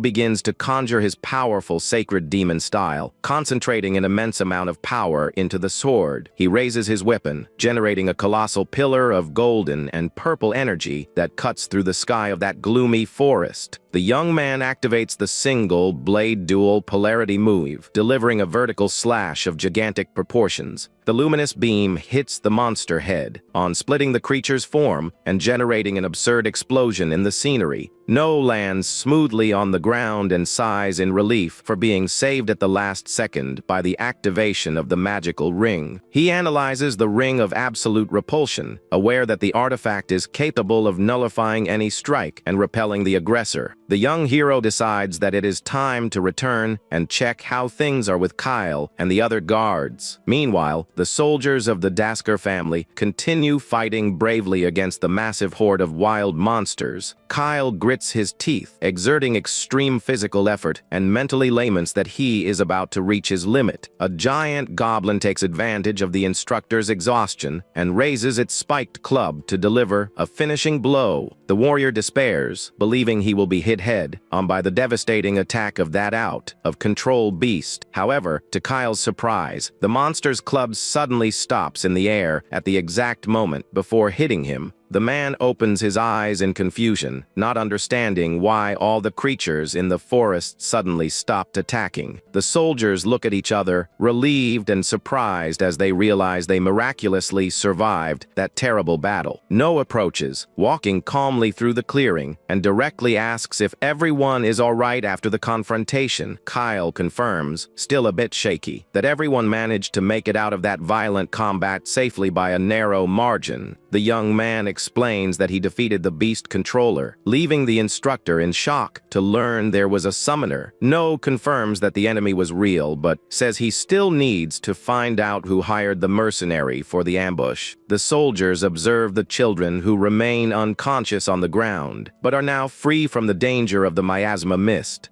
The young master becomes thoughtful, knowing he needs to act quickly to unmask the true culprit behind everything. Back at the imposing main mansion of the Dasker family, the hero decides he will start his own secret investigation. No gets angry thinking that innocent children almost perished because of him and swears to catch the mastermind behind the attack. He remembers that young Eve Dasker acts as the family's main informant and that she might know something important. The young man focuses his determined gaze, knowing he needs to find a solid clue before making his next move. Upon trying to enter a restricted wing of the palace, No is suddenly interrupted by a firm voice ordering him to stop. The blonde brother sees Daskoer, appears, blocking the path, and sternly warns that he does not have permission to enter there. The two brothers stare at each other in the outer courtyard, creating a climate of great tension between the heirs of the house. No knows that C's acts directly as the personal security for Eve, the feared secret informant of the Dasker lineage. He remembers the information revealed by his maid Lydia, who guaranteed that Eve knows the identity of the mastermind. The hero releases his powerful magical combat aura and firmly orders the blonde brother to get out of his way. C's replies that he is Eve's guard and says he cannot allow the passage of someone emanating such dangerous intent. The blonde yells in anger, making it clear that he does not trust No and will stop him from proceeding at any cost. No regrets the situation and grips the hilt of his sword, preparing to use force against his own brother. The hero draws his metal blade and states with determination that he will force his way through if necessary. C's unsheathes his own sword, accepting the challenge, and grumbles in annoyance for having no other course of action. C's advances like lightning, delivering a swift attack with his sword toward the hero in the outer area. The two blades clash violently, producing a massive explosion of bright sparks between them. No resists the great physical pressure of the charge, keeping his eyes sharply focused on his rival's movements. With a quick movement, the hero manages to repel C's, forcing him to take steps back into the middle of the courtyard. The two combatants briefly distance themselves and stare at each other, preparing for the next exchange of blows. C's channels a reddish magical mist in his left hand, accumulating the elemental power of earth and rock. He strikes the ground, invoking the stone spear technique, which creates massive sharp spikes sprouting from the soil. No is startled by the speed at which the thick, sharp rocks rapidly advance in his direction. No dodges with agility and uses his metal sword to block and repel his rival's stone projectiles. He destroys the stone stakes with quick slashes, demonstrating his fantastic defensive ability. C's activates the crushing rock fang magic, creating an immense and heavy stone weapon in his hand. No is surprised to notice the size of the stone sword his opponent wields with such ease. Seize spins rapidly, propelling the enormous rocky weapon for a devastating attack against the hero. The young master defends himself, raising his sacred blade to block the violent impact of the rock's sword. They begin an insane sequence of consecutive strikes, making the courtyard tremble with the force of the attacks. The blonde maintains a cold gaze, demonstrating total concentration on his complex combat strategy. Seize executes fast spins and slashes, forcing No to keep backing away to avoid being hit directly. No realizes that the opponent has complex attack patterns and decides to use his evaluation to analyze his rival. The data window reveals that Seize Gelker possesses incredible attributes with an 8-star rating. The young man notices that his core is weaker, but that he compensates for this by combining magic with sword techniques. No decides to face the combat head-on and activates his sacred demon style to use all of his mystical power. He gathers energy and begins the sword dance of light and shadow, emanating an intense golden and purple light. A colossal explosion of mixed energy expands in the clearing, pushing Seize back with extreme force. The opponent is amazed upon feeling the fearsome power emanating directly from the young man's demonic core. Seize slides backward due to the wind generated by the impact of the magical technique. Showing surprise at the strength, he recovers quickly and prepares the shadow lightning style to execute his fastest attack. The blonde advances with the instantaneous movement of black lightning, generating dark sparks around his sword. No recognizes the style, remembering its usefulness in combat thanks to the learning obtained from training. He recalls that his instructor, Kyle, had taught the main characteristics of his family's techniques. The hero prepares himself, knowing that his attack focuses on extreme speed, while Seize notices his knowledge. The blonde smiles slightly, warning that knowing the theory is very different from facing the actual strike in combat. Without showing any sign of hesitation, No challenges the opponent to attack him with all his speed. Seize launches an incredibly fast charge, cutting through the air with a sequence of red and black lightning bolts. The courtyard is taken over by a storm of electric slashes that completely cover No's field of vision. No makes a great physical effort, trying to keep up with the opponent's extremely fast movements. Letting out a loud shout, the hero tries to use his maximum power to manage to dodge and defend against the slashes. A massive impact of electrical energy explodes in the center of the courtyard, lighting up the entire surrounding scenery. A large curtain of light and dust covers the two combatants, ending the frantic sequence of charges. The strong wind disperses the dust that accumulated in the courtyard, revealing the damage caused by the intense combat. No emerges in the center of the smoke, struggling to keep his guard up after taking the full pressure of the attack. His clothes appear torn and damaged due to the force and precision of the electrical strike that hit him. He lets out a groan of pain, feeling the severe physical wear caused by the impact of the enemy technique. No is surprised to realize that not even his sword dance of light and shadow was able to block the full attack. The young man concludes that techniques copied from other warriors have clear limits in their execution power. He understands that he urgently needs to develop his own original techniques, using the hybrid core. Suddenly, a firm voice orders them to stop fighting immediately, interrupting the combat in the courtyard. Young Eve Dasker appears at the door of her residence, observing the two warriors with a serious and calm look. She decides to welcome them into her luxurious living room to understand the real motives behind that whole confrontation. Once settled on the salon sofas, the young woman asks directly what the real reason is for the two of them fighting. Seize explains that he acted to protect her, cause Noah arrived at the scene emanating a clear and strong hostile intent. No curiously asks why someone as important as her from the Daskor family would need a bodyguard. Eve answers calmly, revealing that she is not very good at physical combat and prefers to avoid fights. Seize asks the reason for No's visit and reminds him that his prodigy is not participating in the dispute for the throne. The young woman quickly guesses that her brother wants to find out who was responsible for sending the attackers after him. The young man is quite surprised and asks how she managed to figure that out so quickly. Eve displays a mysterious smile and states that there are very few things in this world that she does not know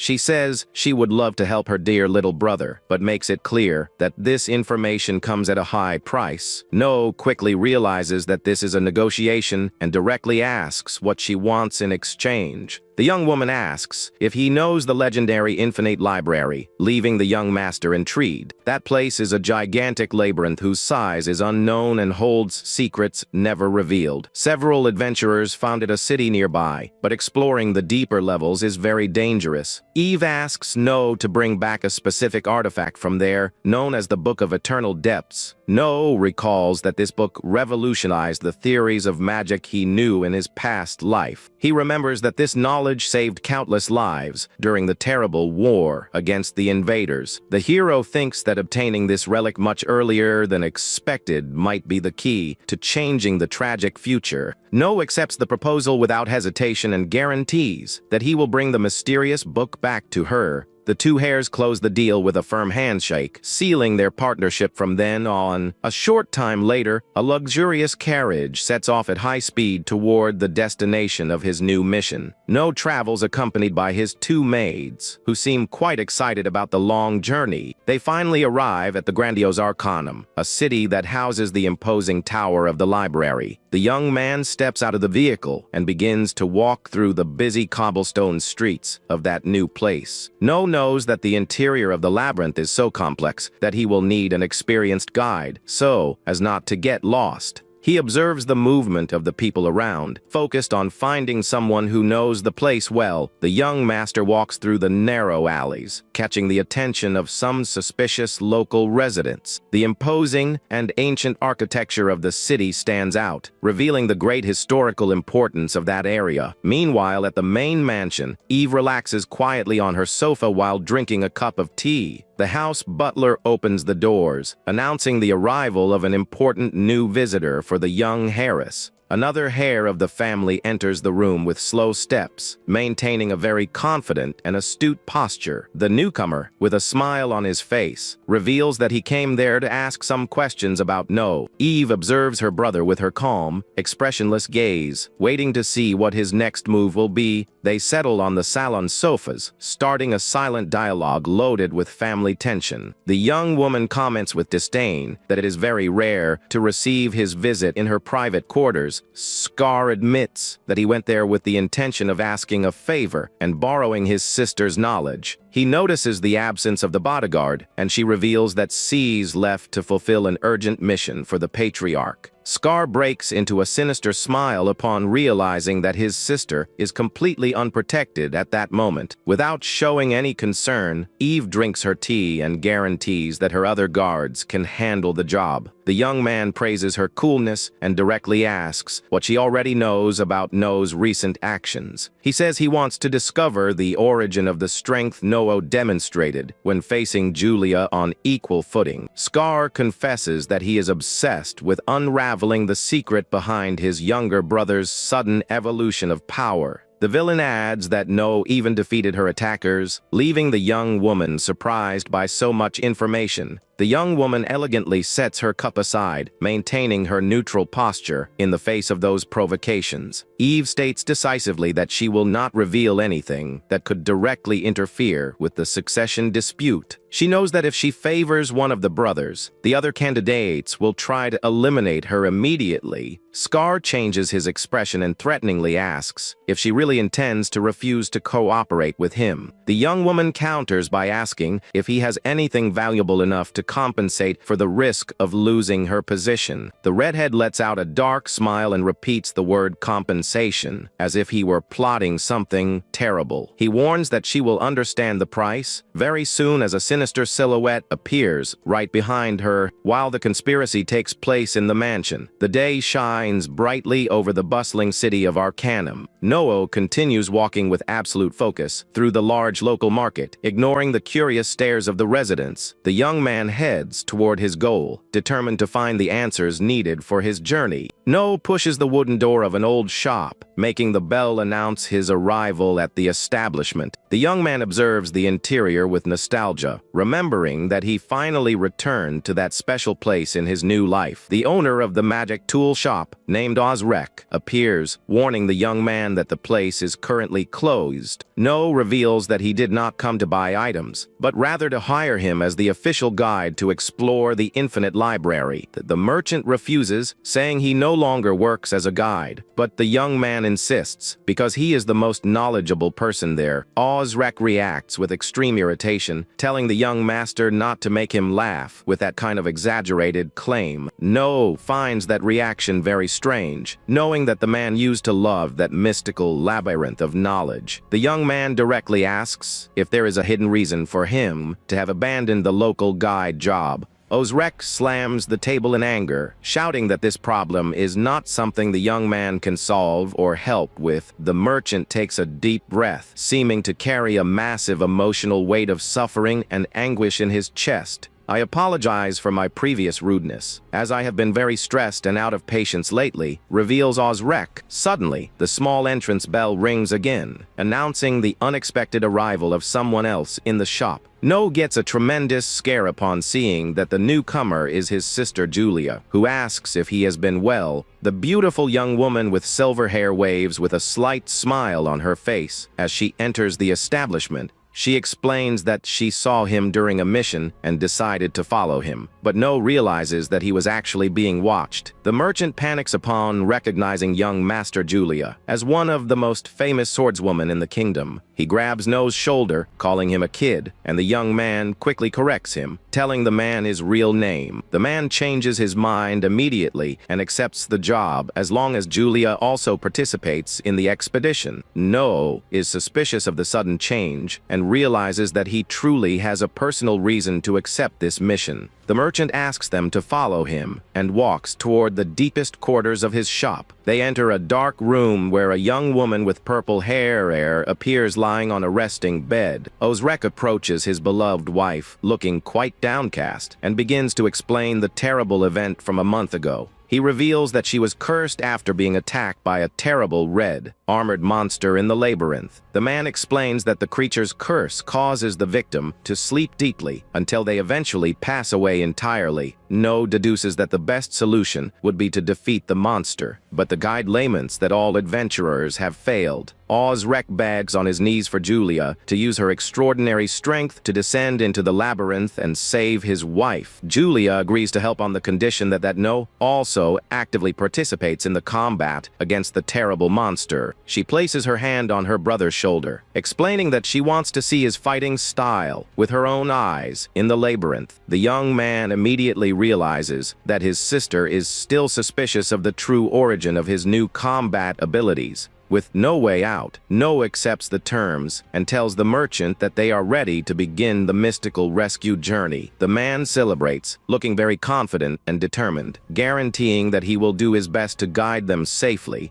The trio gathers in front of the gigantic library tower, while Julia assures them that her other mission is under control. The young woman focuses her gaze on No and sincerely admits that she is extremely curious to unravel his secret. She recalls the clash of swords, feeling that her brother used a different energy from the family's common demonic core. The young woman warns that he will show the truth in the labyrinth, and No notes how perceptive she is for noticing the power difference. The merchant appears carrying a huge backpack of supplies and apologizes for the delay in joining them. No takes the lead and tells them to leave at once toward the grand entrance gate of the imposing structure. The group enters the main hall, which is completely packed with adventurers and warriors from all over. The guide registers the team at the front desk and warns that the three of them will depend heavily on each other in there. The local warriors comment with pity upon seeing the trio with Ozrek, believing they will be the next casualties of the place. The man guides them to the imposing blue gate, announcing that this is the true entrance to the infinite library. The man pushes the immense stone structure with considerable physical effort to begin the dangerous exploration. The portal opens, revealing a strong and mysterious bluish energy emanating directly from the interior of the labyrinth. The trio crosses the mystical passage under the leadership of the guide, who remains alert to any sign of imminent danger. The young man observes the vastness of the place with gigantic bookshelves, confirming just how expansive the location truly is.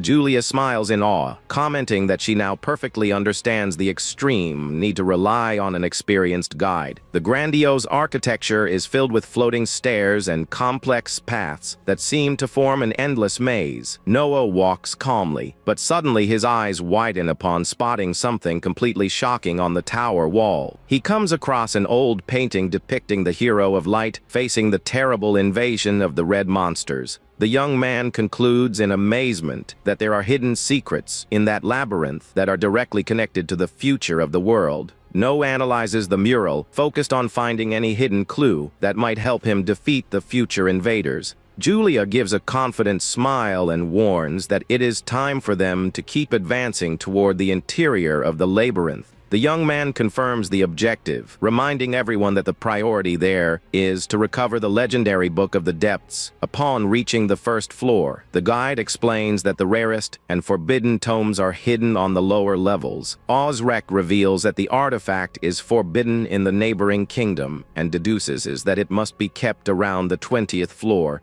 No becomes thoughtful upon remembering that this is exactly the deepest floor any adventurer has ever managed to reach. The trio walks in an organized manner and approaches a large blue magic circle drawn in the center of the stone floor. They position themselves over the mystical spell to prepare for the descent toward the next floors of the library. Suddenly, several orc monsters with armor and shields appear out of nowhere, blocking the path of the adventuring group. The guide explains that beasts always guard the access to the next floor and asks if the young master can eliminate them. No calmly guarantees that he will take care of that basic threat as he draws his shining sword from its scabbard. The young man advances with incredible agility, delivering high-speed golden slashes that tear the local monsters apart. He sheathes his blade in a quick and stylish motion, demonstrating a fearsome mastery of swordsmanship to the guide. The fallen figures of the defeated opponents drop to the floor of the mystical library, confirming the young warrior's swift victory. Impressed by such ease, Ozrek hurries the young nobles, saying they need to advance quickly toward their target. The group reaches the 10th floor, and the guide asks for absolute secrecy regarding the hidden shortcuts from then on in the exploration. He manipulates a specific book among the shelves to activate the library's secret passage mechanism. A large secret passage opens, revealing a hidden path that very few people have the knowledge to use. The guide points to the hidden magic circle, explaining that this mystical tool serves as an excellent shortcut. They gather over the mystical spell, which begins to glow intensely with a strong, pulsating bluish energy. The magical transport activates, and the group is enveloped by a colossal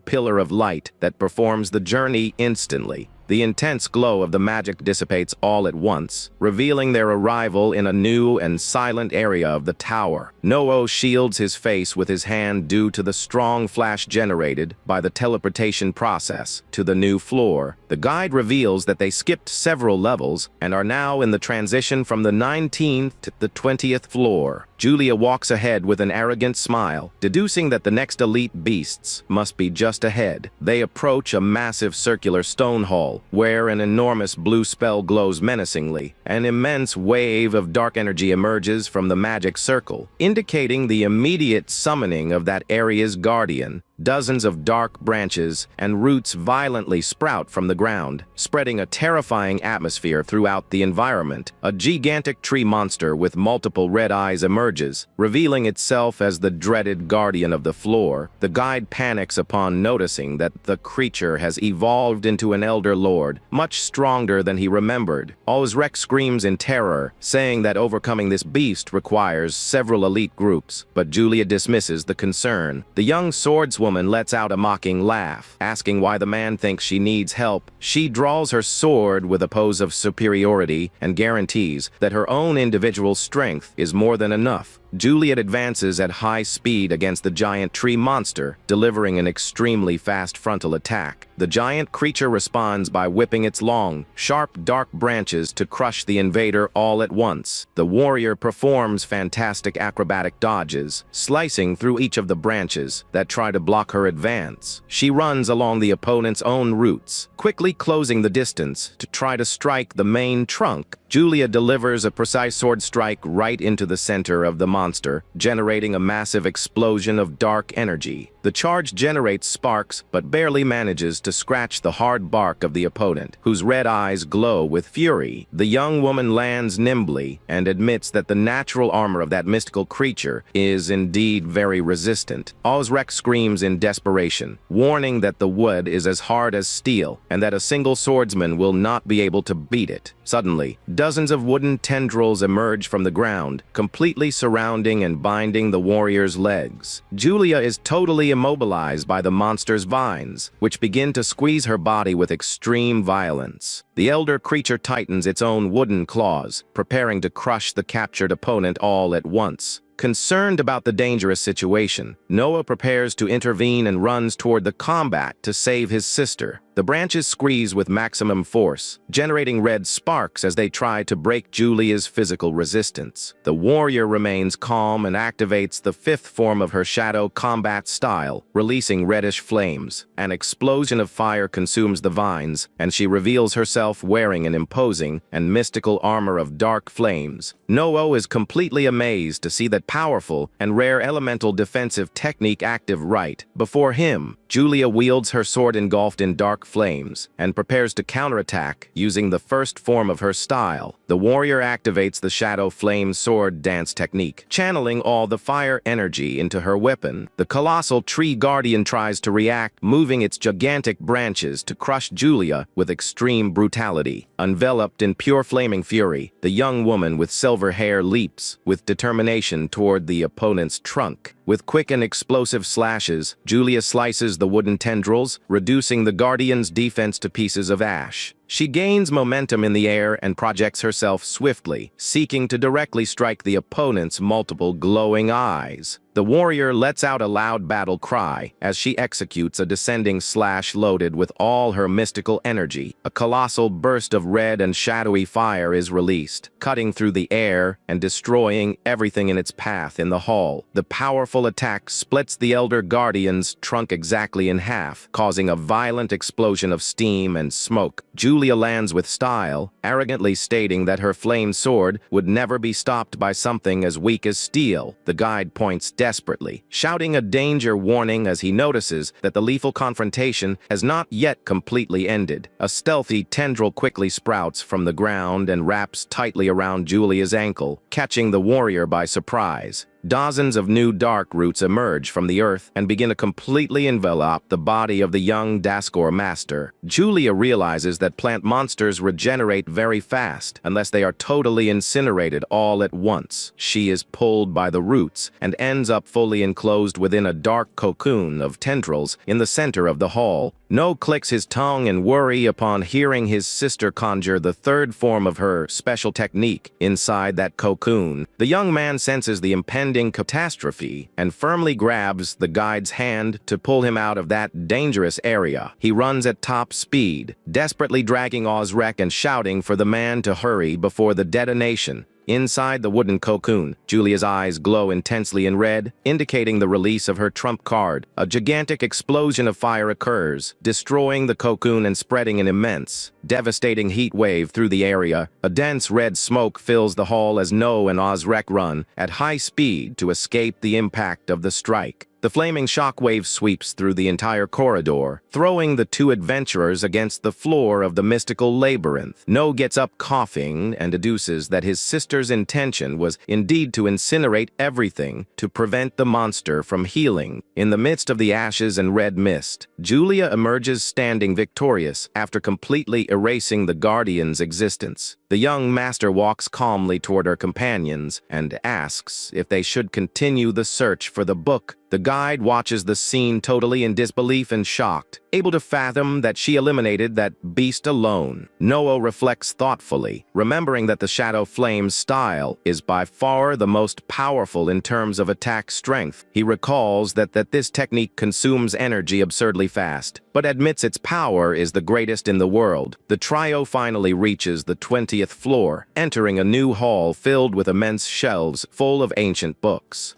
No focuses his attention on the wooden bookcases and suddenly widens his eyes upon spotting a very familiar work. The young man holds the volume with enthusiasm and celebrates aloud for having finally found the Book of the Depths. With the objective fulfilled, Julia warns that they now need to find the mystical creature that cursed the guide's wife. No asks about the location, and Osrek explains that this specific opponent usually hunts freely on this floor. A sudden metallic noise echoes in the silence of the corridor, putting the three adventurers on maximum alert. A fallen book on a small coffee table reveals, on its pages, the drawn image of a powerful warrior. The young man picks up the mysterious volume suspiciously, trying to understand the real secret behind that painting. Suddenly, a bizarre dark hand appears right behind No's head, whispering threateningly that it found him. Pages of the mysterious book begin to flip on their own at high speed, generating a mystical atmosphere in the dark corridor. No feels the overwhelming hostility that flared up behind his back and reacts with extreme speed to dodge the charge. He and Julia draw their swords and take a mixed defensive stance, placing themselves right in front of the frightened merchant. The terrible warrior in gray armor with a monstrous arm emerges from the shadows, revealing himself as the great boss of that area. Osrek points furiously, identifying the opponent as the true demon responsible for his wife's terrible affliction. Noah steps forward wielding his sword, decided to start the combat to eliminate that evil creature from the labyrinth once for all. Julia sternly orders her younger brother to fall back and warns that she will personally handle the dangerous armored boss. The young master leaps, propelled by her shadow flames, shouting that she will take the responsibility of leading the attack. The armored warrior raises his monstrous arm, preparing to deliver an overwhelming counterattack against Julia. The weapons clash violently, generating waves of red flames that illuminate the bookshelves of the grand hall. Julia makes an immense physical effort to try to contain the direct impact of the charge, but feels the opponent's absurd strength. The colossal shockwave pushes the adventurers backward, demonstrating the immense destructive power of that elite opponent. The warrior lands sliding across the floor and knocking over shelves. Impressed by the adversary's absurd physical strength, she kneels with difficulty, coughing from the heavy impact, and concludes with concern that a prolonged fight there will be devastating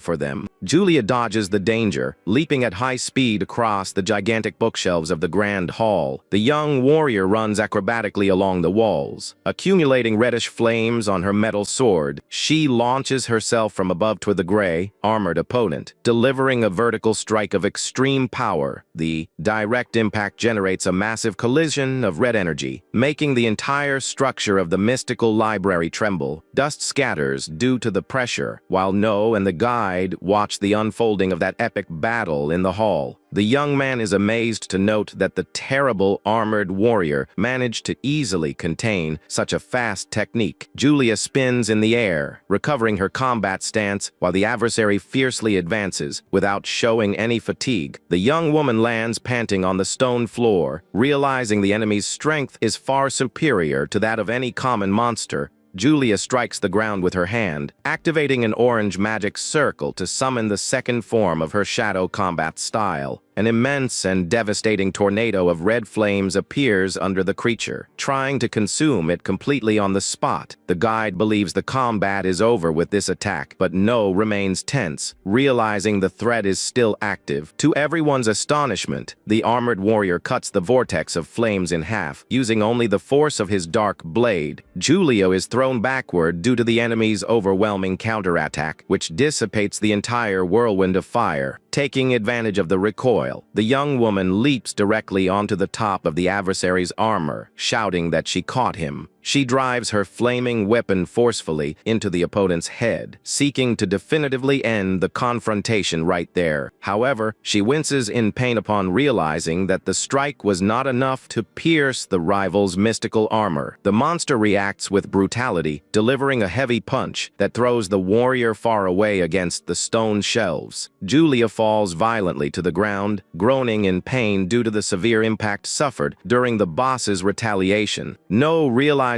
with concern that not even the legendary destructive force of the shadow flames is having an effect on the opponent. The young man panics upon noticing that his sister's charge did not leave even a single scratch on the enemy's armor. The creature's mouth begins to glow intensely in a greenish tone, accumulating a terrifying amount of magic. Julia looks in horror at her own arm, which has been overtaken by a terrible and painful green energy affliction. The armored warrior fires a colossal beam of devastating green energy directly at the fallen opponent on the ground. In the last fraction of a second, No leaps and grabs his sister, saving her from the terrible blast that destroys the entire scenery. The energy beam causes an absurd detonation, generating a column of smoke and debris that rises through the tower's ceiling. The young man gets up and guarantees he will help in the combat, but his sister warns him to be careful with the enemy's touch. Julia explains that any physical contact with that creature will result in a terrible and painful affliction on the body. She laments that due to her injured arm, she will not be able to gather the amount of power necessary to subdue the monster. No looks at his sister seriously and makes an unusual request, leaving the young warrior confused by his attitude. The armored warrior begins to accumulate green mystical energy in his mouth, preparing another lethal blast against them. No asks her to use her strongest attack again, and Julia finds the proposal cruel since she almost fell to that move. Julia accepts the plan, and No guarantees he will focus severing the adversary's cursed arm to create the ideal opening. The two hairs advance side by side in a coordinated manner, combining red flames with powerful electric bolts. Julia executes her dance of flames while the young man activates the hybrid version of his sacred demon style technique. They hit the enemy simultaneously with a devastating sequence of golden light and shadow fire slashes in the hall. The collision of opposing forces generates a large multicolored explosion that lights up the entire 20th floor of the library. A colossal pillar of fire and electricity consumes the central area of the combat, spreading destruction across all the shelves. The siblings retreat, sliding smoothly across the floor, keeping their guard up as they watch the middle of the smoke. They remain on guard side by side, waiting anxiously to confirm if the combined technique had any effect. However, the terrible armored warrior roars fiercely, emerging from the flames totally intact and furious to fight. The two are shocked to confirm the creature's absurd resistance, which advances swiftly to deliver a new strike. The enemy delivers a vertical slashing attack, but the siblings use their weapons to contain the charge with extreme precision. Julia leaps acrobatically, trying to find a vulnerable spot in the rival's armor during the frantic exchange. The opponent defends masterfully, deflecting the attacks with his large shield and forcing the siblings to fall back in the hall. No blocks a heavy charge, feeling all the physical pressure of the blow and making an immense effort not to give in. Upon noticing that her younger brother is about to be crushed by the rival, Julia shouts desperately for him to dodge. The young woman channels her last strength and activates the second form of her shadow flames style to protect her companion. A large barrier of golden fire rises between No and the enemy, softening the impact of the monster's devastating attack. The gray armored boss is not intimidated and goes back to concentrating his green magic in his mouth, preparing another deadly beam. Julia shouts No's name in desperation upon realizing that the enemy's lethal blast is aimed directly at the young man. No prepares his sacred demon style, concentrating an immense amount of energy into his sword. With total focus, the young master activates the dual polarity blade technique, releasing his full attack potential. An overwhelming impact of light hits the gray, armored monster, generating a colossal explosion in the stone hall. No is quite panting and exhausted, feeling the tremendous physical toll the attack took on his new body. The young man manages to strike the opponent directly in the head, making the mystical energy pierce the enemy's helmet.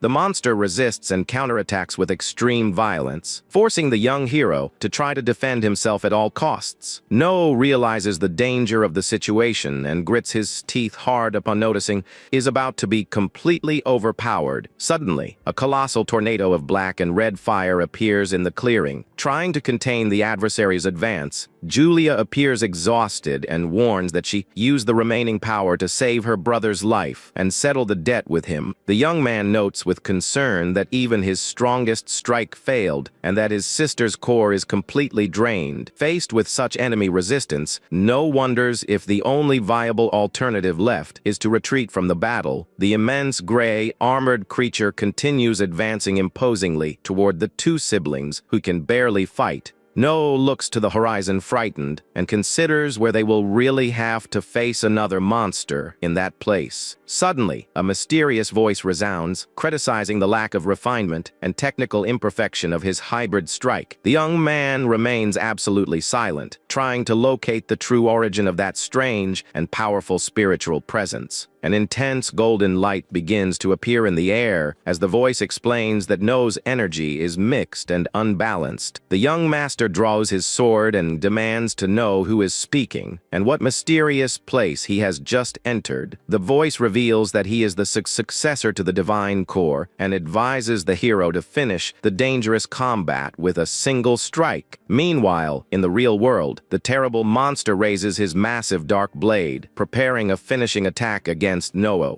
Seeing her brother standing still and unresponsive, Julia shouts desperately, asking what he is planning to do at that moment. Suddenly, a blue system screen appears, confirming the awakening of the successor and unlocking the hero's divine core. No tightly grips the hilt of his sword while channeling the second style of his new and powerful divine light technique. A colossal pillar of golden energy envelops the young man's body, completely illuminating the dark scenery of the labyrinth. His eyes glow intensely as the hero activates the technique capable of tearing the skies with its new luminous energy. A devastating sequence of golden slashes cuts through the air with extreme speed, generating a spectacle of power in the hall. The luminous attacks hit the carapace of the gray, armored monster, which begins to crack under the impact of the sacred power. A mysterious blonde presence smiles, realizing that this is the true and hidden power of the sacred demonic core. No takes an imposing stance and warns the enemy that he now intends to return twofold. All the pain they suffered, the hero leaps toward the monster, accumulating blades of pure golden electricity around his metal sword. A new system window activates, indicating that the challenge against the boss has been formally accepted by the young warrior. No is suddenly transported to a vast white space where his sword of yellow flames shines intensely. The young man observes the weapon, intrigued, and deduces that he indeed managed to inherit the entirety of the legendary original divine core. An immense golden silhouette begins to materialize before him, emanating an aura of pure divinity and supreme power. An imposing and handsome knight with long blonde hair and golden armor appears before the amazed young master. The hero asks who he is, and the entity introduces himself as Zex Valmuth, the ancient bearer of that very same divine core. The knight explains that the sacred and demonic cores that No knew are actually just defective byproducts. He recounts that in the era of the gods, invaders from other worlds appeared, and the divine core was created to fight them. Zex laments that after a long war, humanity was ultimately defeated due to internal conflicts created by men themselves. He reveals that the other factions feared the overwhelming power of the divine core and decided to eliminate all its bearers. To prevent this power from being reborn, the original force was divided, giving rise to the demonic and sacred cores. No understands that the two energies were one, and Zex confirms that this is why he was able to inherit the divine core. The young man asks if they would have defeated the invaders in the past had humans not committed that betrayal.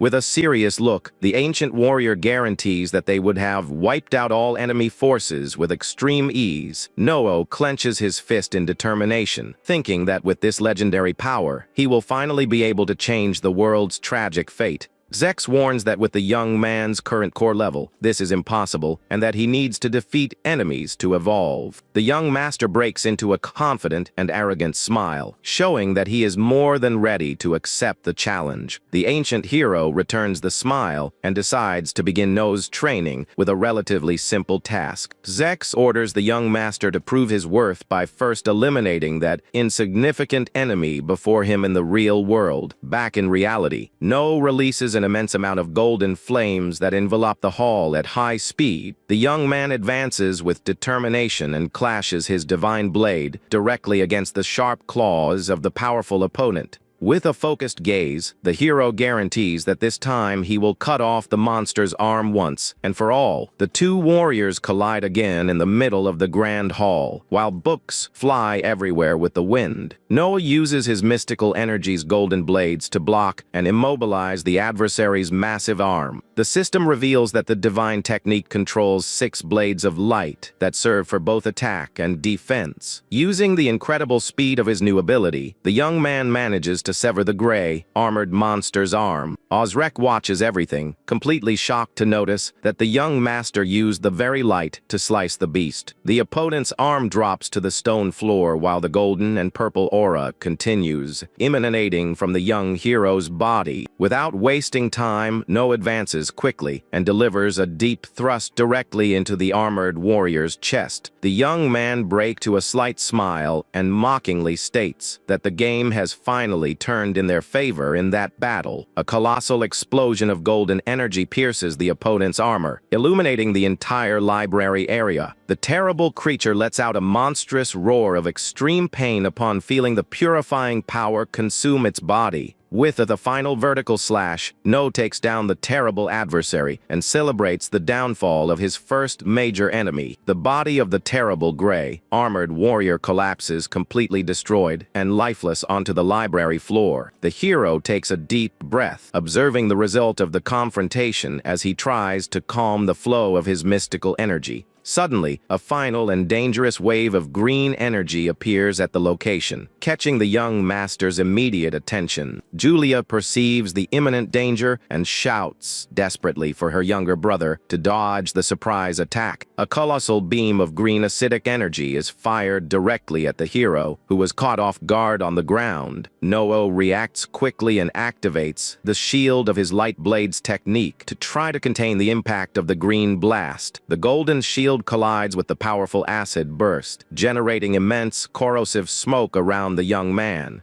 The collision of the two mystical forces generates a colossal detonation that destroys the remaining bookshelves in the area. The green smoke slowly begins to clear, revealing the damage caused by that final desperate attack. To everyone's relief, No emerges standing completely unharmed in the middle of the dust, showing the strength of his mystical defense. Julia watches the scene completely in shock, unable to understand how he emerged from that strike without a single scratch. No raises his shining sword and warns that he will now finish the monster off once and for all with his energy. The young man unleashes the final luminous attack, and the creature takes the full destructive impact of that release of power. The beast's armored body shatters under the immense amount of energy from the young hare's sacred technique. The impact dissipates the evil aura, and the armored warrior falls completely destroyed amid the rebel. A system screen pops up, confirming the victory and announcing that his divine core level has risen to level 2. The young man reads a congratulatory message sent by Zex and realizes with surprise that the ancient hero continues to guide his steps. The system warns that the divine core grows through battles and advises Noah to use his new mystical power well. Noah clenches his fist thoughtfully upon realizing that fighting is the key to evolving, and he celebrates having obtained a new technique. Still trembling, Ozrek runs toward the young master, asking in disbelief if he really defeated that monster. Julia approaches and confirms that the enemy is gone, pointing out that the terrible affliction has also begun to vanish from there.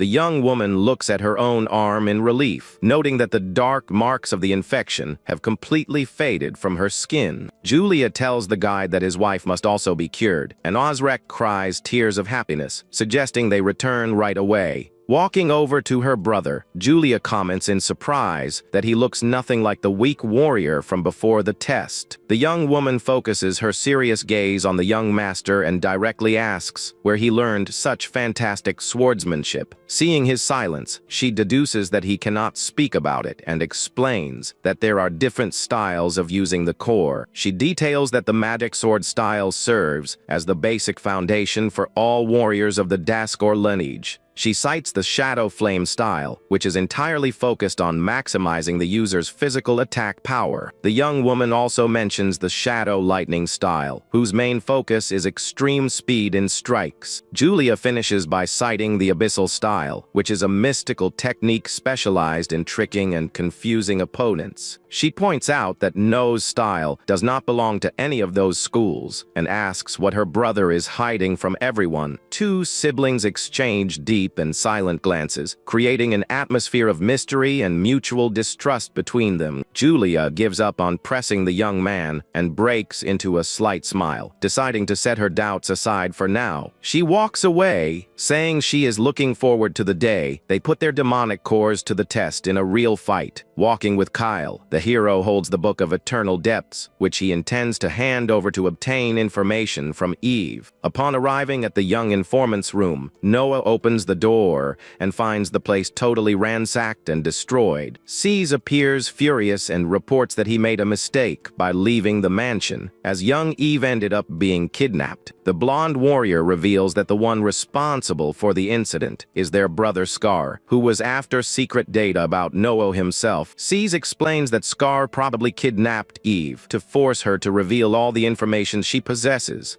No smiles slightly upon realizing and confirming that the malicious Scar was the true mastermind behind the attackers. The young man decides they will save the informant, but the guard is startled to note that he wants to challenge Lord Scar. Noah shows a mysterious smile and tells his ally not to compare their confrontation to a dispute between equals. With a cold look, the hero guarantees that what is about to start will be merely a one-sided and ruthless retaliation. Feeling guilty, C says he will go along to fix his own mistake, leaving the soldier surprised by the support. The guard suggests they wait for reinforcements, but no counters, saying there is no time to gather more soldiers. Gripping his weapon, the young man states that the swords of the Daskor family do not break just from being outnumbered. The soldier accepts the orders, and No asks him to ensure the absolute security of the mansion while they are away. Demonstrating deep loyalty, the man guarantees with determination that he will protect the master's house no matter what. With the plan decided, the young master takes the lead and orders an immediate attack on the treacherous Scar's base. No and Cease mount their horses and set off at high speed, crossing a dirt road toward the rescue location. Cease hopes for Eve's safety, but comments confidently that she is strong enough not to be easily overcome. No notices his great confidence and curiously asks why the blonde brother decided to become her guard. Cease reveals that his own demonic core was always considered the weakest among all the family's heirs. He confesses that his power was inferior to that of his brothers, which put him at a great disadvantage in the dispute for the house. The young man explains that to compensate for this weakness, he sought to learn new combat tactics and refine his swordsmanship. No finally understands the situation, realizing that this was why he could not predict his brother's strikes. Cease guarantees with determination that he will keep fighting to get stronger and that he will protect Eve at all costs. The two heirs finally reach the entrance of the residence, and No warns that they need to locate Eve first. They dismount, and the young master seriously warns that they must not spare any enemies in their way. No accumulates his powerful mystical energy around his legs, preparing to perform a demonstration of strength. With an extremely violent movement, the young man delivers a devastating kick against the massive metal gate of the place. The heavy iron gate is totally destroyed and collapses amidst a gigantic and dense curtain of dust and smoke. The two brothers enter the property at high speed, sliding across the courtyard with their swords ready for combat. They are immediately surrounded by a huge number of masked soldiers who were already awaiting the Doe's arrival. Sees quickly recognizes the enemy group and tells the young man that this is Scar's dreaded unit of elite mercenaries. The masked warriors surround the escaped Rotes, while the blonde warns that those mercenaries are very skilled.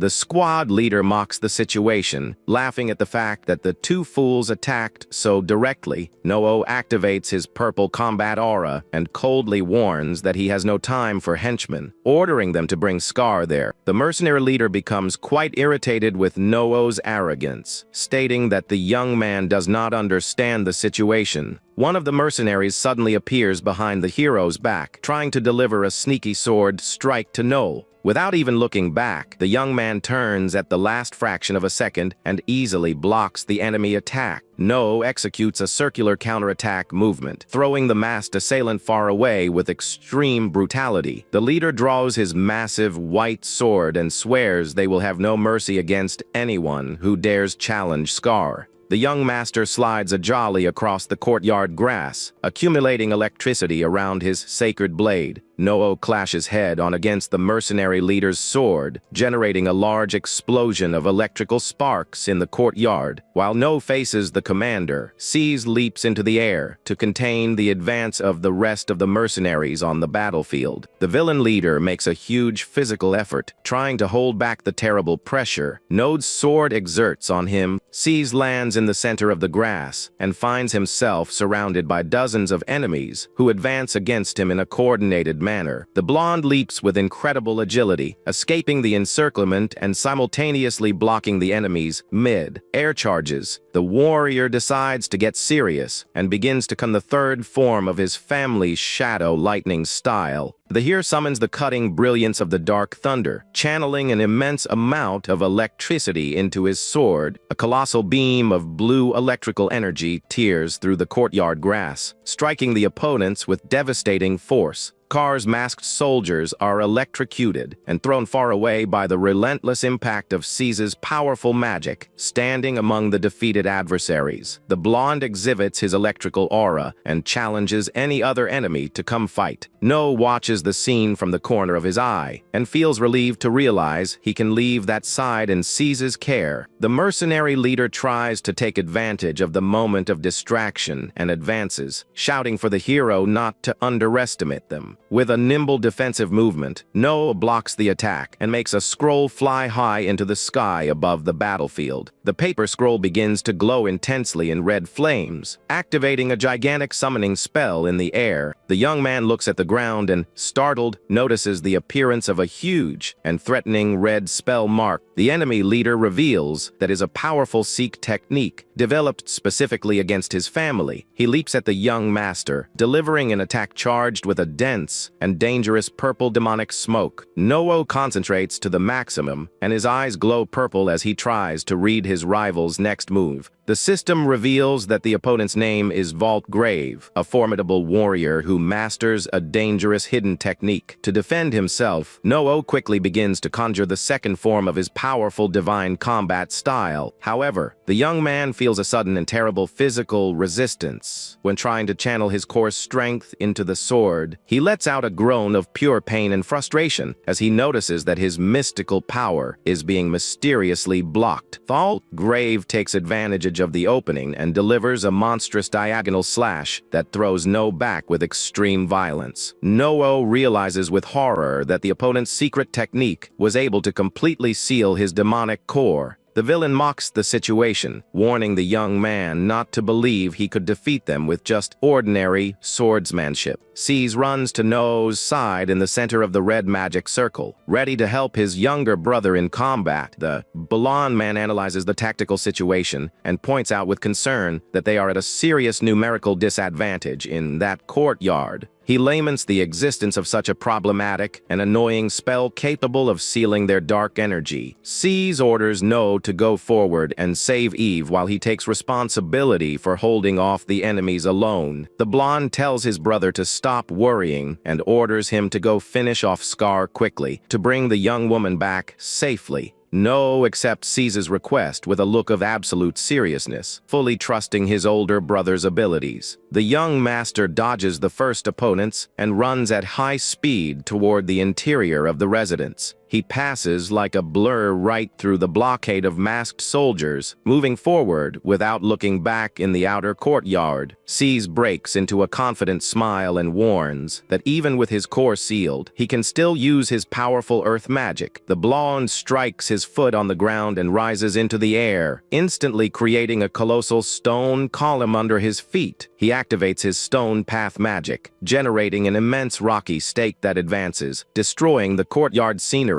Caesar yells, telling his allies to search the secondary residence, as it is by far the most suspicious location in the area. Valtgrave notices the maneuver and desperately orders his men to pursue No at all costs in the hallway. However, Caesar summons dozens of sharp rock spikes that sprout from the ground, pinning down the enemies trying to pass. The commander of the mercenary group clicks his tongue in irritation upon seeing his elite unit contained so easily. He observes with fury the forms of his subordinates, trapped on the immense stone spears, covering the entire lawn. Valtgrave focuses his icy gaze on Caesar, realizing he will need to defeat the young blonde if he wants to continue the hunt. Caesar points his sword toward the mercenary leader and challenges him to focus on a real combat against him at once. Meanwhile, inside the mansion, Scar interrogates Eve and demands to know the secret behind No's new strength. Tied to a wooden chair, the young woman calmly replies that his questions will always be useless and in vain. Scar smiles sadistically and shows the captured maids, asking if she truly does not care about their fate. Eve answers with extreme contempt, stating that having a cowardly piece of trash as a younger brother is an unbearable humiliation. Scar is infuriated by the response but is interrupted upon hearing a deafening combat noise coming from the outer courtyard. Eve smiles, deducing that Noah has finally arrived, and Scar mocks his brother for having the audacity to attack so directly. The villain focuses his green, hate-filled gaze, demonstrating that he does not fear the advance of the youngest Daskor heir. Eve proudly comments that cowardly methods do not suit No, because the boy possesses the most important thing of all. Scar lets out a sarcastic laugh, claiming that he can finally personally test the young man's true combat strength. Annoyed by his hostage's audacity, the redhead draws his metal sword, promising he will make that insolent woman pay. Suddenly, the door is destroyed, and Noah invades the room triumphantly, sliding across the floor with his weapon in hand. The young man takes a guard stance and calmly announces that he came to that dangerous hideout just to rescue his sister. No raises his sword of light and shadow, staring intently at the figure of Scar in the center of the luxurious wooden hall. In her usual calm and mocking tone, Eve smiles at her brother and points out that it took him quite a long time to get there. Scar points his silver blade directly at No's chest and yells his younger brother's name with deep hatred. Scar takes a step forward with an enraged expression and sharply asks if Noah really wants to settle this. The redhead smiles mockingly and challenges the young man, questioning if he truly believes he is capable of defeating him in combat.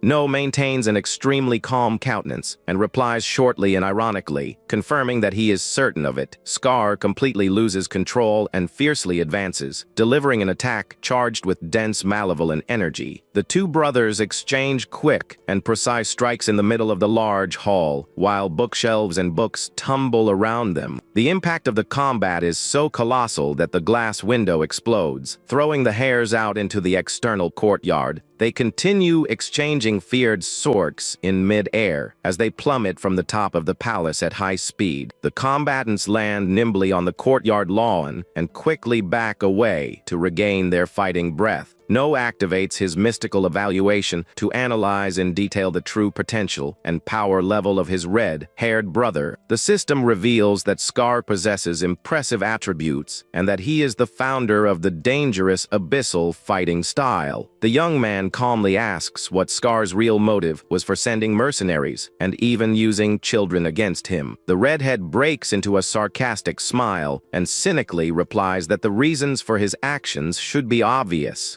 Overtaken by fury, the villain advances, delivering an extremely violent vertical strike covered in purple smoke. The swords collide with force, generating a large explosion and pushing both warriors back to opposite sides. No realizes with relief that his core's seal was undone upon leaving the range of the mercenary leader's spell. Scar attacks furiously, shouting that he does not accept the fact that a weak piece of trash like No received the patriarch's recognition. The young man raises his sacred blade, managing to block the relentless sequence of furious strikes delivered by his rival. The redhead yells with a psychopathic expression, demanding that his younger brother fall right there during that family duel. No dodges with a perfect acrobatic move, leaping over his opponent and avoiding Scar's lethal side slash. He lands with quick steps, placing a safe distance between himself and his adversary to plan his strategy. The young master analyzes his brother's charges, noting that he mixes feats with real attacks to confuse the defense. Scar warns that Noah will serve only as a stepping stone to his victory and begins to gather an immense amount of purple mist. The villain prepares and begins to conjure the third form of his feared, abyssal style to eliminate the young man. He invokes the Night March of the Ghost Legion, creating a colossal army of skeleton warriors in the courtyard. The bone monsters fiercely advance against No, who observes the enemy army with extreme calmness and suspicion. The young man positions himself and begins to wonder if that skeleton horde serves merely as a distraction from his adversary. One of the skeletons leaps, delivering a descending blow with its old sword toward the young master's head. The hero agilely dodges the direct attack, keeping his guard up against the other skeletons surrounding him. He raises his weapon and blocks the metal swords of the bone monsters, containing the horde's joint charge. No notices with intrigue that the creatures are not ordinary illusions, but rather magical summonings with real physical mass. Seeing more monsters rushing in his direction, the hero decides he needs to clear the battlefield quickly. No takes a spectacular leap, dodging the ground encirclement and accumulating light energy in his powerful sword. In mid-air, the young man begins to conjure the second style of his divine technique, concentrating all his strength into a single point. The warrior activates the Twin Sky rending technique, releasing a colossal and devastating explosion of golden light. The golden slashes cover the entire courtyard lawn, instantly slicing and destroying dozens of skeleton warriors. No slides smoothly across the stone floor as the smoke from his divine technique begins to dissipate in the area. The young man complains about the annoyance as he notices that the undead begin to regenerate and rise from the ground again. He activates his hybrid aura, concentrating yellow and purple electrical currents around his combat boots. Noah advances like lightning through the middle of the horde, slicing each opponent with high speed, precise slashes. The young man ignores the skeletons and advances directly against Scar, delivering a surprise attack focused on his red-haired brother. Scar defends against the strike and shouts furiously, asking if the hero truly believes he is capable of defeating his entire army. They exchange swift blows, while No shifts his rival's focus and tears a large gap in his armor's defense. Several skeletons try to attack the young man from behind, but he tracks their presence with total ease in the courtyard. With a perfect spin of his sword, the hero delivers a circular attack that shatters all the bone aggressors. No forcefully clashes his blade against Scar's, generating a large impact of purple and golden energy between them. The young man backs away, sliding across the courtyard, and sharply warns his brother that he does not care about the amount of trash sent his way. No executes a wide slash in the air, firing semicircular bursts of light that advance toward the redhead's position. The young man prepares for the next advance and guarantees his rival that his weak tricks will make no difference. He repeats the swift movements, unleashing more blades of golden light to shred the skeletons around him. Scar is hit by the shockwave and falls to his knees on the ground, letting out a groan of pure pain and extreme physical exhaustion. The two adversaries stared each other panting from a distance in the middle of the courtyard, completely destroyed by the power explosions.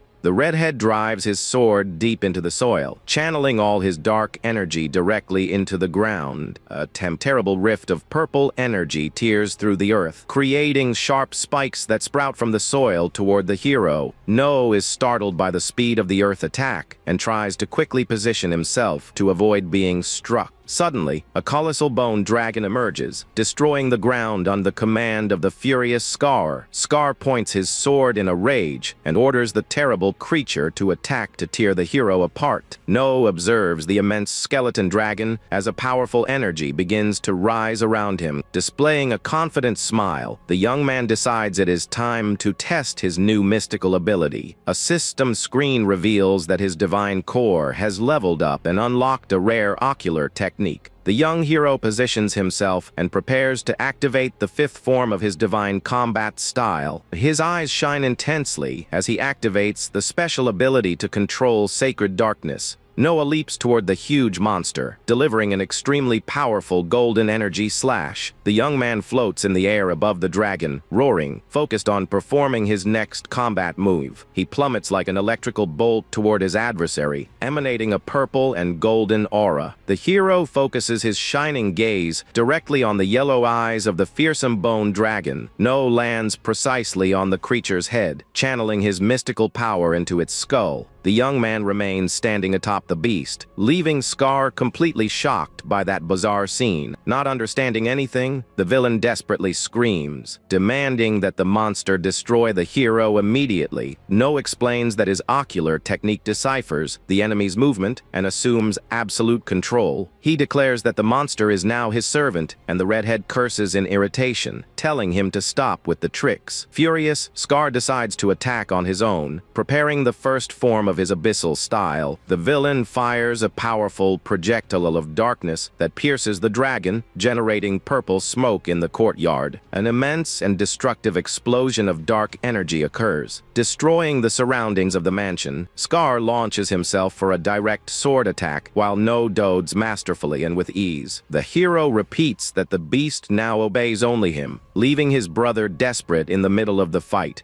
The redhead channels all his shadowy mist into the blade, insisting on using his abyssal slash technique. He conjures a powerful spear of concentrated darkness that rapidly advances against the young man. The clash of the attack generates yet another large detonation of purple energy that sweeps across the entire stone courtyard. Suddenly, Scar is struck by a swift slash to his back and spits blood, falling injured to the ground. Quite hurt, the villain admits he has no other choice but to appeal to his last resort. He pulls out a small metal flute and begins to play it, emanating a shadowy mist around himself. An immense dark portal surrounded by blue lightning opens in the air, leaving the young man intrigued by the magic. Young Eve emerges, crossing the magical passage escorted by two dangerous masked guards. Scar flashes a wicked smile and asks if his brother truly thought he would be able to save her from there. One of the mercenaries positions his sword at Eve's neck, forcing a very tense hostage situation. No becomes extremely furious and calls his brother a coward upon seeing her life in serious danger. The villain guarantees that he will release the hostage, only after managing to brutally eliminate the hero. No grits his teeth in irritation, trying to find a way to resolve the situation without hurting Eve. Suddenly, a colossal pillar of red light plummets from the heavens, breaking the ground between the brothers. Scar backs away, startled by the force of the explosion, unable to understand who dared to interfere there. The Herr Damien majestically appears in heavy armor and a shield, placing himself right in front of Eve. Scar panics upon recognizing his older brother, and No observes the arrival of the powerful ally. Damien harshly warns that Eve declared neutrality, and that the rules of the dispute forbid attacking her. The redhead furiously fires back, trying to justify his desperate actions to win the succession. With his red eyes shining, Damien guarantees he will eliminate Scar for violating the laws of the house. The villain falls to his knees on the ground, cursing in rage as he realizes his plans have completely failed. The older brother focuses his intense gaze and warns the redhead not to try any foolishness there. He reminds everyone that this is a dispute of life or death focused solely on obtaining the core of another. No firmly guarantees that he will not allow anyone to get in the way of his path to victory.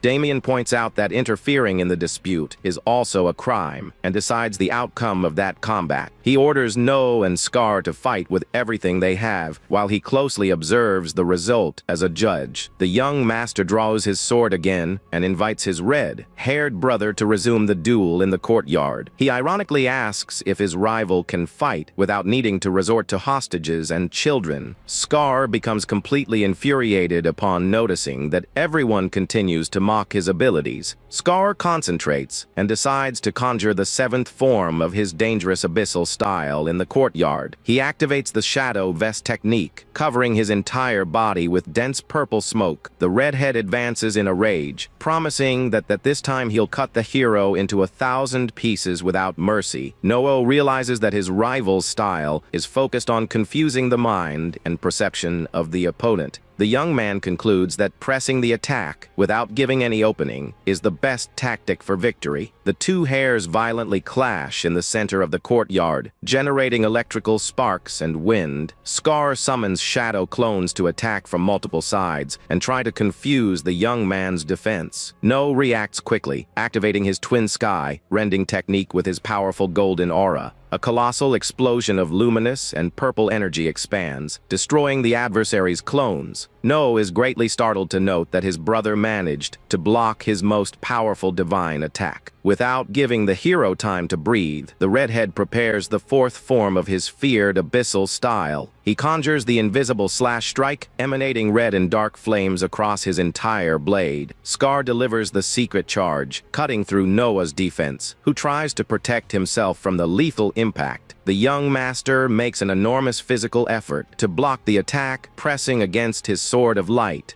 Noah suffers a slight cut on his cheek and realizes that empowered strike is impossible to defend against. The young man is thrown backward while trying to regain his balance on the training ground. Scar fiercely advances, shouting that the hero will not be able to escape his relentless charges. They exchange new swift attacks, generating a spectacle of golden and purple lights across the scenery. No lets out a groan of fatigue under the heavy pressure from Scar, who continues pressing without stopping. The redhead gets annoyed upon realizing that his younger brother miraculously avoided suffering a fatal wound. No positions himself firmly, raising his sword to contain his rival's terrible sequence. Colossal pillars of golden light emerge from the ground, breaking the courtyard stones with extreme violence. The young man agilely leaps to escape the immense shockwave sweeping across the entire field of combat. He notes that the illusion swordsmanship and his rival's great defensive power are his greatest strengths.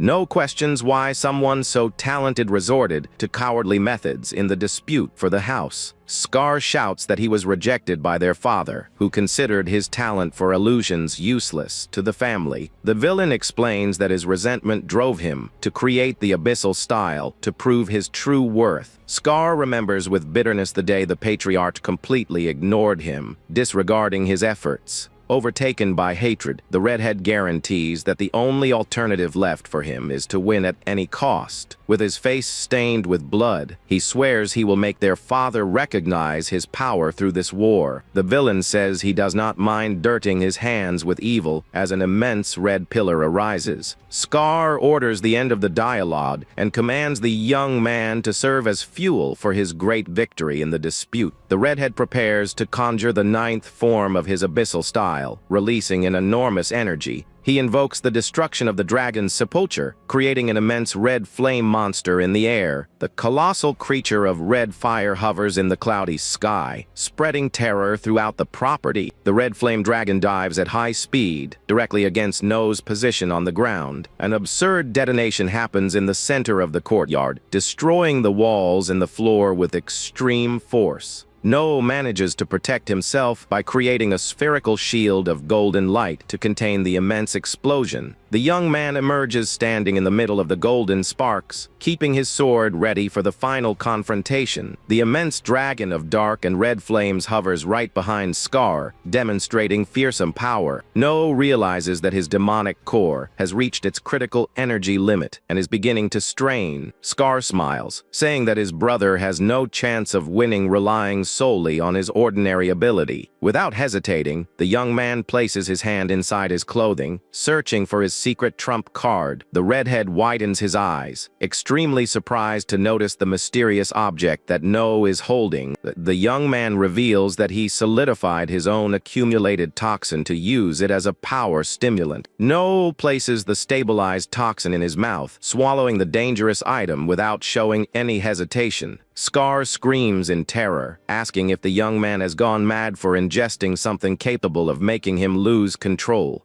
Overtaken by fury, the hero begins to release an absurd amount of golden and purple energy through all his wounds. Noah smiles, stating that the toxin will act as perfect fuel to recover his strength. The system screen appears, confirming that his divine core has risen to level 20 and unlocked a new strike. Noah remembers his past as Zenon and swears he will never allow tragedy to repeat itself in this life. He accumulates energy in his blade and decides to conjure the second form of his powerful divine style. The hero activates the brilliance of light and shadow, firing an immense amount of electrifying energy. He executes the descending slash while Scar's fearsome red flame dragon fiercely advances. The two colossal techniques clash in the courtyard, and No's attack slices the fire dragon in half. The colossal impact generates a violent explosion of mixed energy that completely destroys the scenery. The tremendous shockwave throws both warriors back into the middle of the ruined courtyard. An immense dome of destructive energy expands in the clearing, glowing with great intensity. A gigantic cloud of dust and debris is launched into the heavens due to the absurd power of the strike.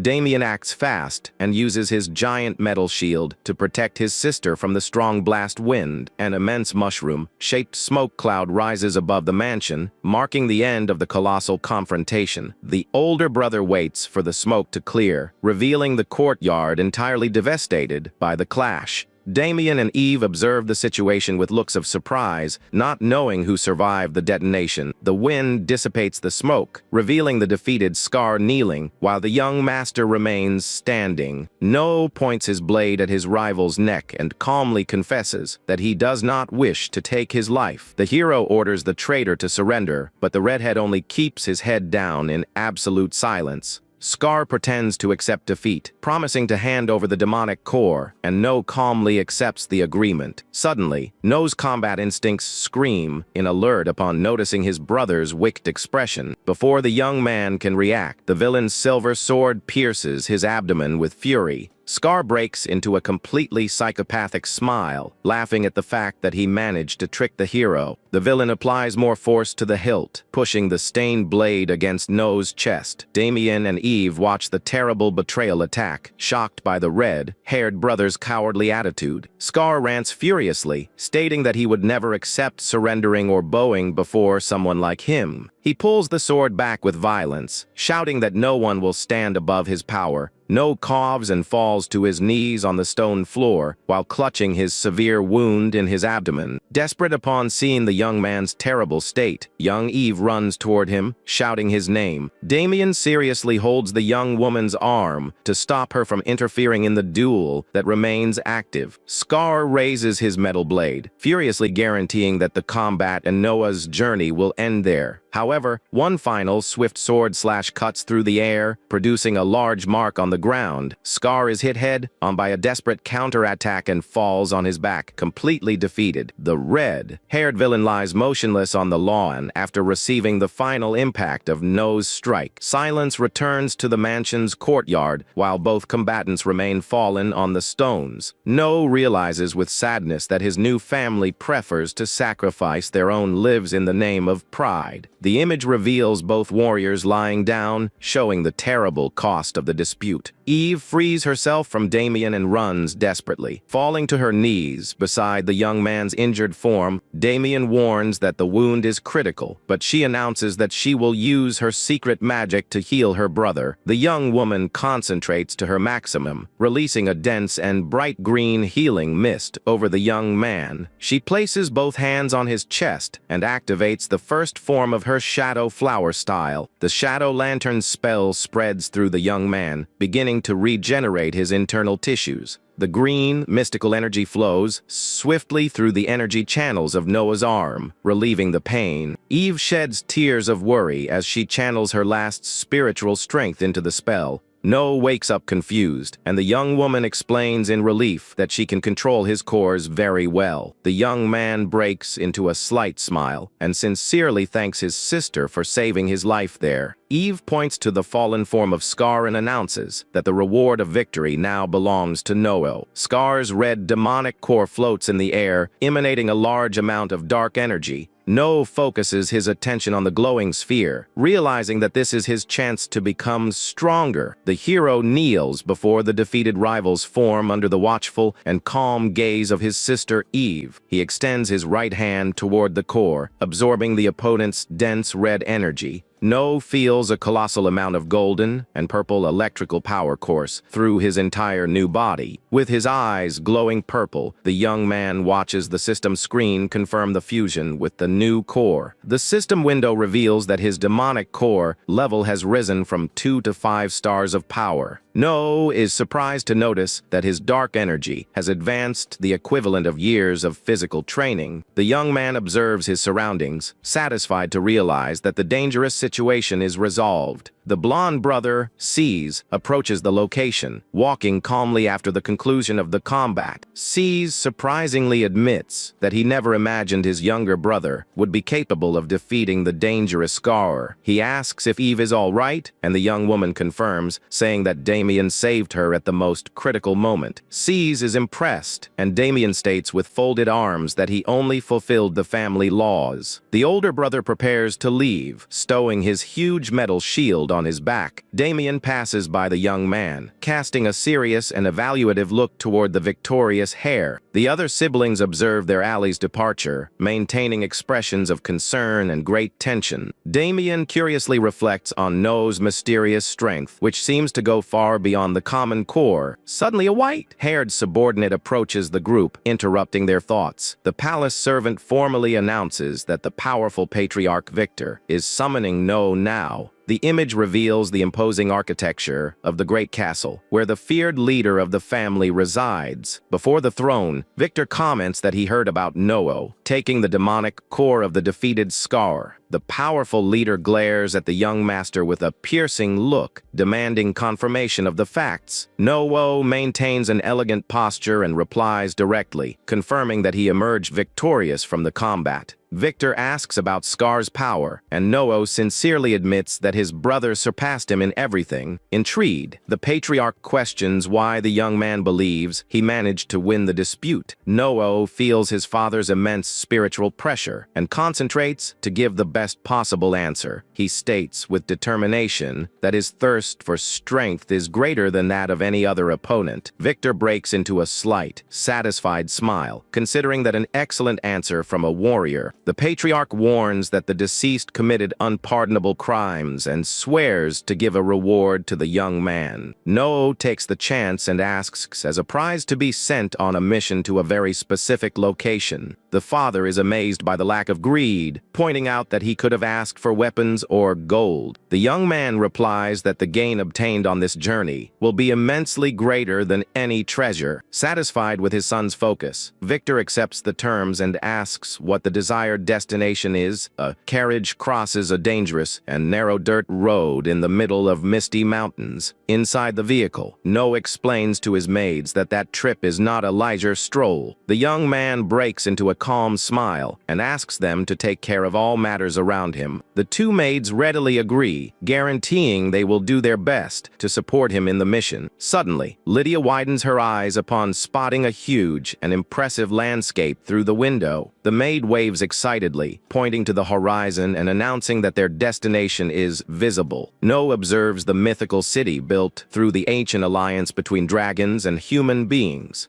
It is the legendary Draconia, a grand city surrounded by enormous peaks and winged beasts in the sky. Upon stepping out of the vehicle, the young man is received by guards who ask if he is the Daskor heir. The scaly, skinned warriors formally introduce themselves as the official envoys of Draconia. The guards offer to guide the group from there along the mountainous stone path. No focuses his purple gaze as he feels a strange and hostile alteration in the energy around him. The young man looks intently toward the mountains, realizing there is something dangerous approaching. Noah smiles slightly, thanking the local envoys for the important help they brought. Suddenly, red ogres leap from the hills, shouting that they have located the target from the Daskor family. One of the monsters lands violently on the ground, generating a large curtain of dust on the road. A horde of ogres with sharp horns completely surrounds the young master's carriage on the spot. The scaly guards draw their weapons in fright and ask No to fall back to protect himself. The ogre clan is a warrior race that fiercely disputes control over that mountainous region. They value brute strength and conflict, while the lizardmen respect order and laws. The leader explains that the beasts are trying to interfere with the mission, and Noah guarantees that he understands the danger. The hero orders Lydia and Selena to immediately get inside the vehicle to stay safe from the attack. The ogres mock the young man's presence, claiming that Draconia has truly fallen by sending a weak kid. The huge ogre leader mocks No, telling him to turn back if he wants to remain alive. The hero only displays an ironic smile in the face of so much arrogance coming from that red beast. No returns the provocation, saying he will spare his opponent's life if he flees immediately. Completely infuriated by the young man's mockery, the monster calls him an insolent brat on the path. He expands his body size, accumulating energy and swearing to crush every bone of the young master. The ogre advances, delivering a heavy blow that generates an immense curtain of dust and wind in the clearing. No remains calm and takes his quick draw stance, charging his sword with mixed energy. The adversary's gigantic double fist descends at high speed toward the young hero's head. The young man takes a spectacular leap backward, easily escaping the beast's violent charge. The punch's impact smashes the stone ground, generating deep cracks across the entire battlefield. No performs a mid-air acrobatic move upside down, keeping his purple eyes sharply focused on his rival. The monster roars with extreme fury, while the young master prepares to deliver the counterattack. The hero plummets toward the adversary, manipulating the airflow to accelerate his descent. He activates the first form of his divine style, releasing the powerful mystical brilliance technique.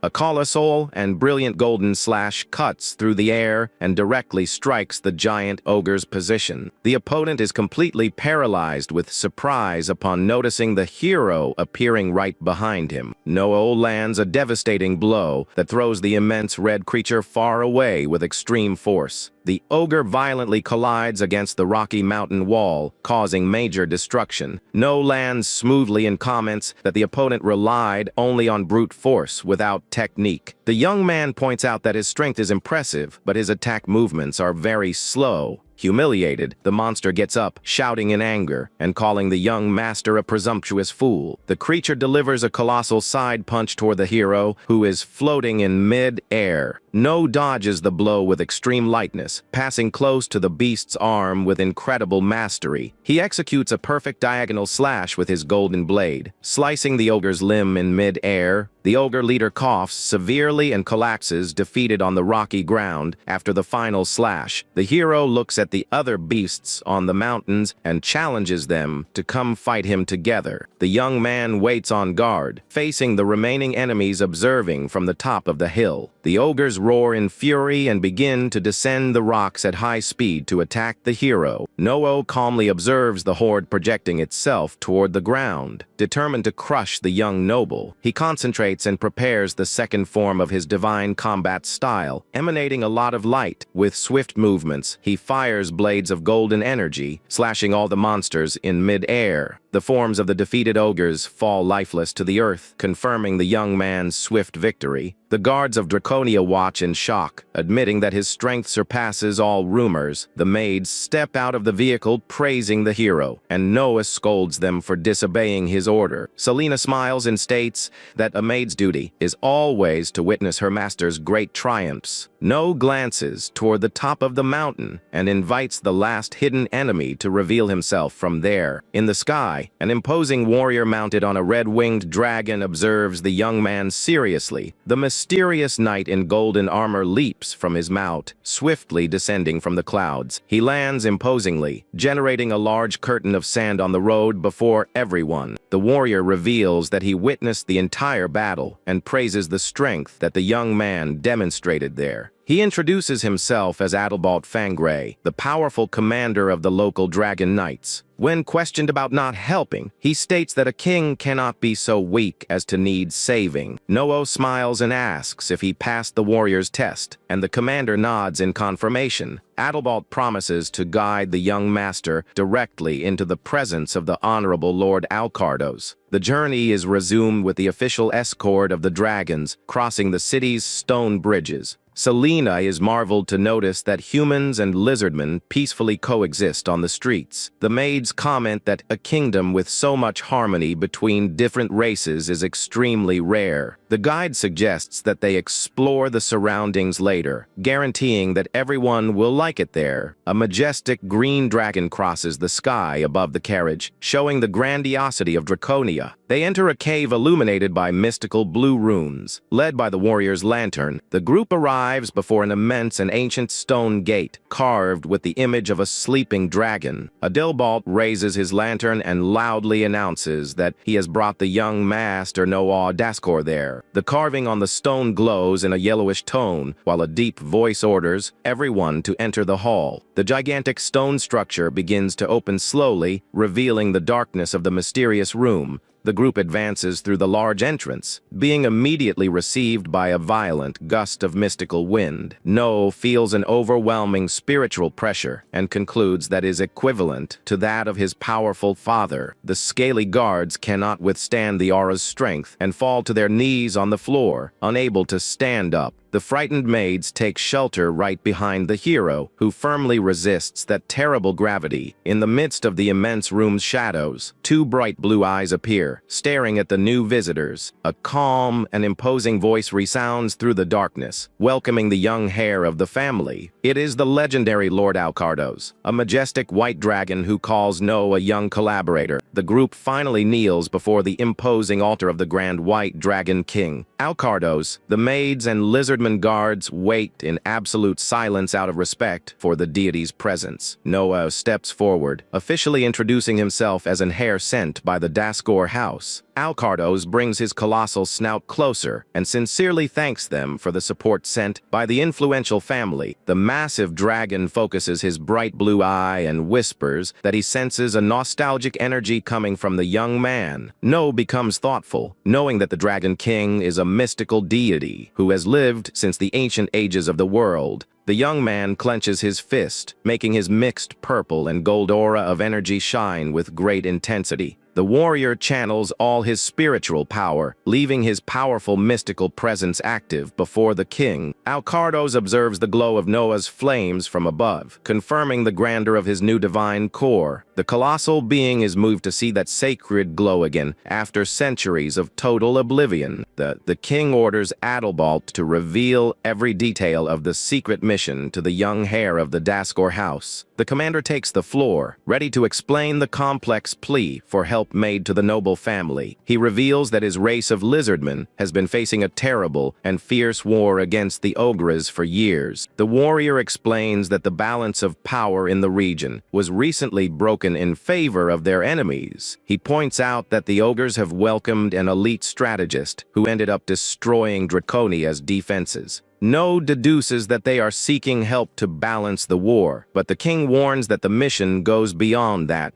The military leaders of the enemy race are moving their pieces violently, conquering more territories on the map. Adalbalt touches his sword and confesses that their real intention is to put a decisive end to the conflict. The scaly warrior reveals that the mission must be completed quickly before a tragic event occurs. He shares that the venerable Dragon King Alcardos is very old and nearing the twilight of his long life. No grows thoughtful upon realizing that the time left for the powerful leader is extremely short. The commander reveals that Alcardos' passing will give rise to an immense power source called the core of Alcardos. No remembers that in his past life, this mystical treasure fell into the wrong hands, causing a great catastrophe. With determination, the young man accepts the difficult mission, promising to stop the core from being stolen by the villains. The king thanks him and promises that Noah will be able to collect his remains as rare materials after his departure.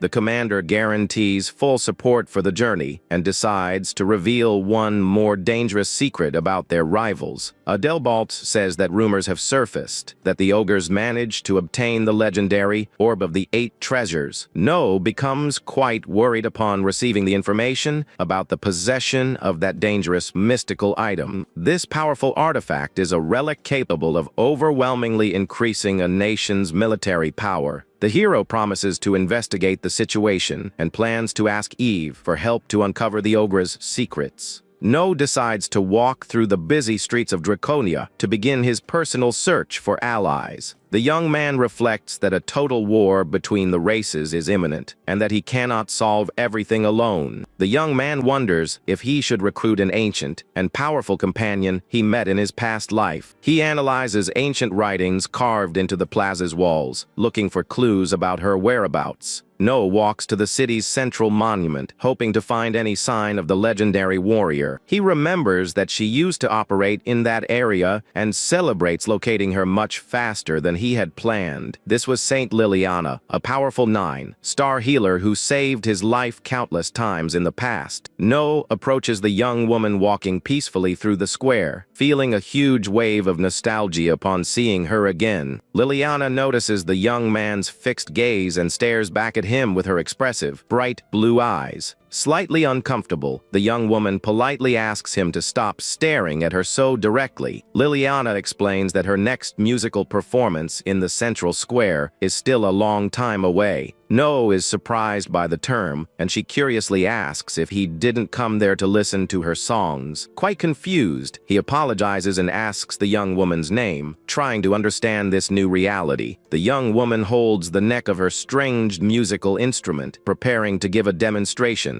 With a joyful smile, Liliana formally introduces herself as a simple traveling bard from that region. Noah is amazed to note that the powerful saint is using a bard disguise to hide her power. The system reveals that her stats are at 6 stars, confirming that she hasn't reached her peak yet. Noah takes a serious stance, calling her by name and stating that he has an important proposal to make. After hearing the entire explanation, Liliana comments that she now understands the gravity of the war against the ogres. However, to the young man's surprise, the girl crosses her arms and firmly refuses to join his fighting group. Noah is surprised by Liliana's sudden refusal and calmly asks what her reason is. The young woman focuses her bright golden gaze, revealing that she can feel his demonic core. Liliana points out that a strong dark energy emanates from Noah, leaving the courtyard under a tense atmosphere. To convince her, the young man raises his arm, releasing small golden sparks of his mystical energy. The saint is intrigued to notice that his sacred power is perfectly mixed with the darkness. Liliana accepts the invitation, but imposes an unusual condition, making the young master quite curious. With a mischievous smile on her face, she asks the young man to find her a perfect romantic partner.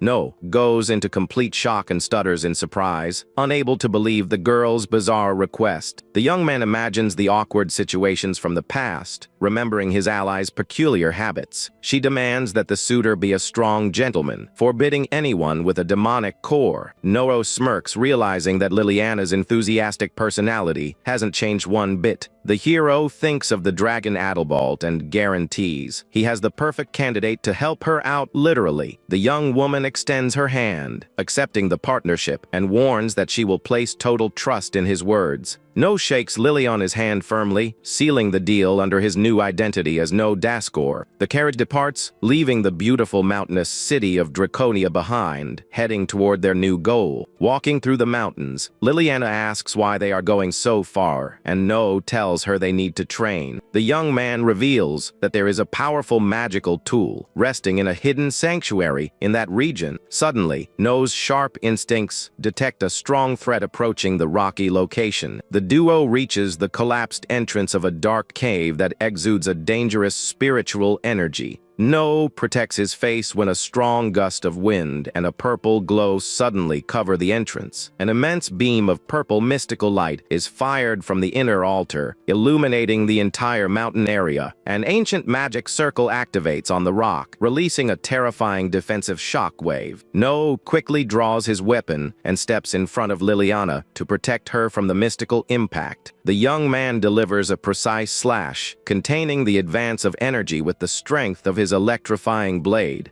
A large cloud of purple smoke dissipates, and No prepares himself, knowing the sanctuary is heavily guarded. They enter the darkness of the cave, advancing with extra caution. With every step taken on the stone floor, the young bard points out that the barrier served as a warning of extreme danger for anyone who tried to pass. She jokingly asks if he is scared, but the young master guarantees that he is not afraid at all. The inside of the cave is filled with beautiful, bright blue crystals that dimly light the path. No takes the lead of the group, keeping his sword ready to act at the slightest sign of any threat. Suddenly, a swift shadow cuts through the air, forcing the hero to raise his weapon in a quick defensive stance. Three beasts resembling scaly, horned wolves emerge from the shadows, running toward the group. Liliana opens her magical support book and says she will take care of assisting the rear during the combat. One of the spiked wolves leaps at high speed, trying to bite the hero with its sharp jaws. No concentrates, channeling electricity into his blade, and prepares to deliver a vertical slash. With extremely fast movements, the young man slices the two beasts in mid-air using his divine swordsmanship. The defeated monsters fall divided in half on the ground, while the hero twirls his sword with mastery. The hare smirks mockingly, claiming he can defeat opponents of that weak level all by himself. Liliana is highly impressed by the young man's speed and praises his combat skills. Suddenly, a massive scaly tail emerges from the shadows of the cave, moving stealthily behind him. No notices the lethal presence too late and desperately shouts the name of his new ally in the area.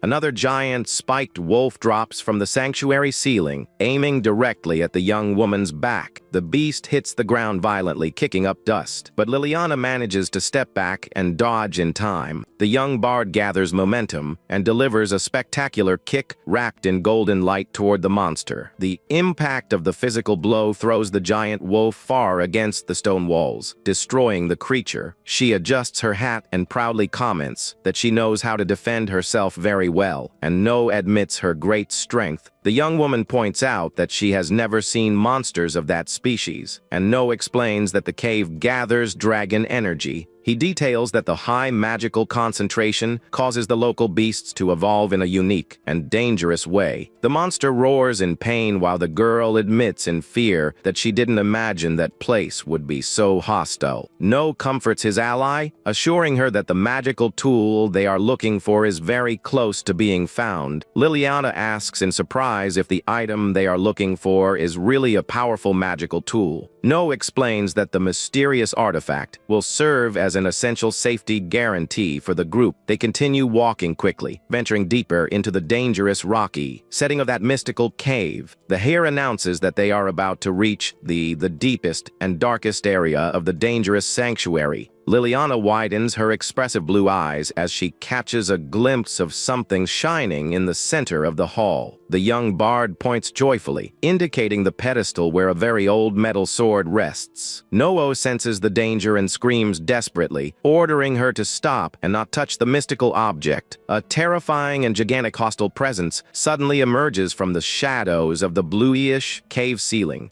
The young man focuses his sharp purple gaze, detecting the hidden enemy's immense hostile intent. He shouts a warning for her to be careful as he launches himself toward his chaotic companion. No catches the young woman in his arms at the last second, saving her from the attack of a terrible spiked lizard. A colossal creature covered in sharp purple spikes roars fiercely, blocking the hero's path. The hero notes with concern that the only exit route from that cave has been completely sealed by the monster. The mystical beast opens its huge mouth and fires an overwhelming blast of red flames at them. No curses in frustration upon noticing that the wide range of that fire attack makes a normal dodge impossible. Liliana reacts quickly, opening her grimoire to cast a powerful defensive spell. The bard extends her arm and begins chanting mystical verses to alter the physical laws of the area. She invokes the barrier of the sacred ring, creating an immense hexagonal shield in the inner courtyard. The colossal flames wash over the entire stone hall, crashing violently against the saint's mystical shield. The intense heat melts the surrounding rocks, generating smoke and sparks that cover their entire field of vision. The magic barrier shines with great intensity, perfectly withstanding all of the enemy's firepower. No praises Liliana's fantastic support skills upon seeing her contain the dragon's violent attack. The young man gathers momentum and steps forcefully on the rocky floor, going on the offensive against the giant creature. Wrapped in purple and golden lightning, he relentlessly charges against the body of the massive elite opponent. No jumps high toward the beast's chest, preparing a finishing strike with his electrified sword. He executes a powerful attack that tears through the monster's tough scales, causing massive physical damage. The spiked lizard's dark essence splatters across the stone floor, confirming the effectiveness of the mystical slash. The beast lets out a roar of extreme pain, trying to bite the invader who moves with terrifying speed. No performs multiple acrobatic spins, delivering continuous strikes that confuse the enemy's defense. Liliana warns with concern that the violence of the combat is causing the cave walls to collapse quickly. The young bard flips through her mystical book, preparing to cast a new containment spell in the area. She summons the pillars of the sacred ring, channeling golden chains of light to immobilize the opponent.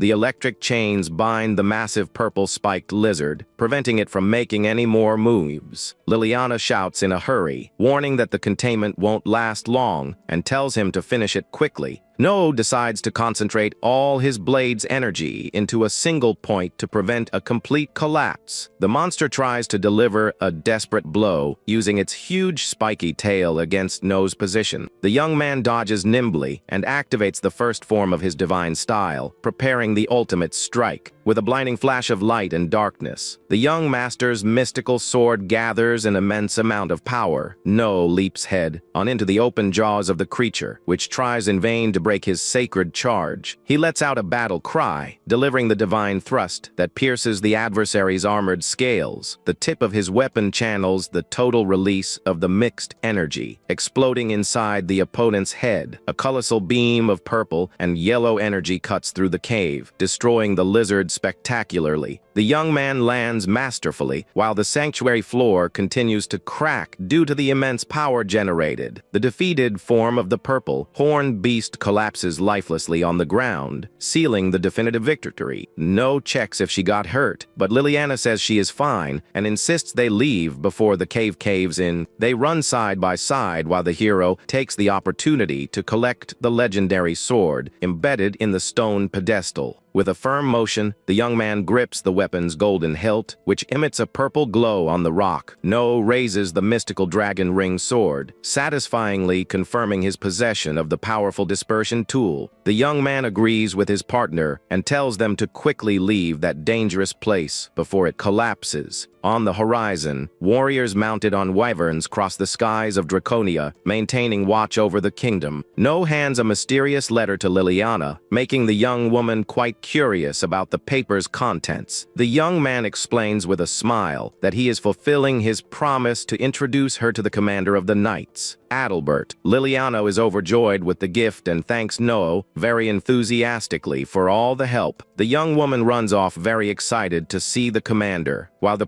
protagonist bids her farewell with a wave. Later, No walks calmly toward the entrance of a bustling local tavern. The hero enters the tavern looking for someone, while the patrons converse happily at their tables. The waitress approaches and tells No that a mysterious visitor is already waiting for him there. No is surprised by that news and wonders who the mysterious guest at the venue could be. The blonde young man named She's waves from afar upon spotting the hero. Showing great familiarity with him, No approaches and asks in surprise what his older brother is doing there so suddenly. She's hands over a sealed envelope, saying that all the important details of the research are described there. Their intelligent ally Eve investigated the orb of the 8 treasures deeply right after No's contact. She's yawns as the hero reads that the dangerous artifact was recently stolen from a neighboring kingdom. The criminal fled toward Draconia, indicating that the relic is meant to be used in the upcoming war.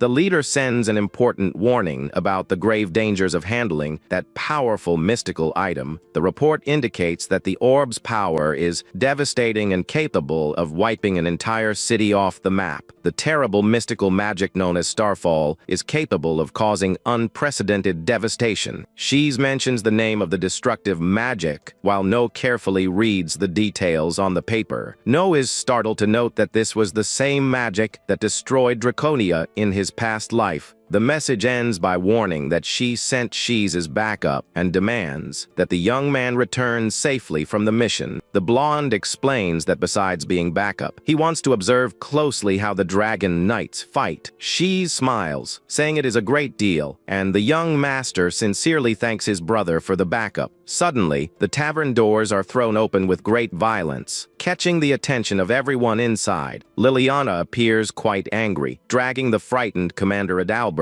right behind her into the room. The young bard points at No, shouting furiously that this situation was not what they had agreed upon. She slams the table, shouting that the warrior is married and that she would never accept being intimately involved with a family man. All the tavern patrons are completely shocked by the bizarre revelation made by the girl. No tries to hide his embarrassment upon realizing that he had completely forgotten that the commander was married. The commander also apologizes awkwardly, claiming he would never accept betraying his beloved wife. No tries to calm Liliana down, promising that he will find another single candidate for her. However, Liliana focuses her gaze on the table and falls in love upon noticing the presence of the blonde young man sitting there. She notices her strange reaction and becomes very confused, understanding absolutely nothing of what is going on. Without hesitation, the bard runs over and grabs She's arm with a bright and passionate look. Liliana hugs him, stating that he is her perfect type for having an incredibly muscular and defined body. She's goes into a total panic over the bard's boldness and tries to break free, wondering what is wrong with her. No just watches and laughingly explains that the blonde is the perfect ally he had promised to introduce. Liliana squeezes She's hands very tightly, leaving the blonde hero extremely embarrassed on the spot. The girl asks shamelessly if he would spend a romantic evening with her, leaving the blonde completely horrified. She's pulls away, blushing with embarrassment, shouting in her not to say intimate things so easily. She's asks No for help, but the protagonist laughingly says that the bard can do whatever she wants with his brother. The hero gives a thumbs up and happily announces that his promise to the bard has been fulfilled. She's tries to push Liliana away, but the girl clings to his neck with extreme strength and determination. He pushes her cheek away while the bard happily guarantees that she will be under his care from now on. The blonde shouts angrily that he never agreed to that crazy deal, trying to break free from the girl's arms.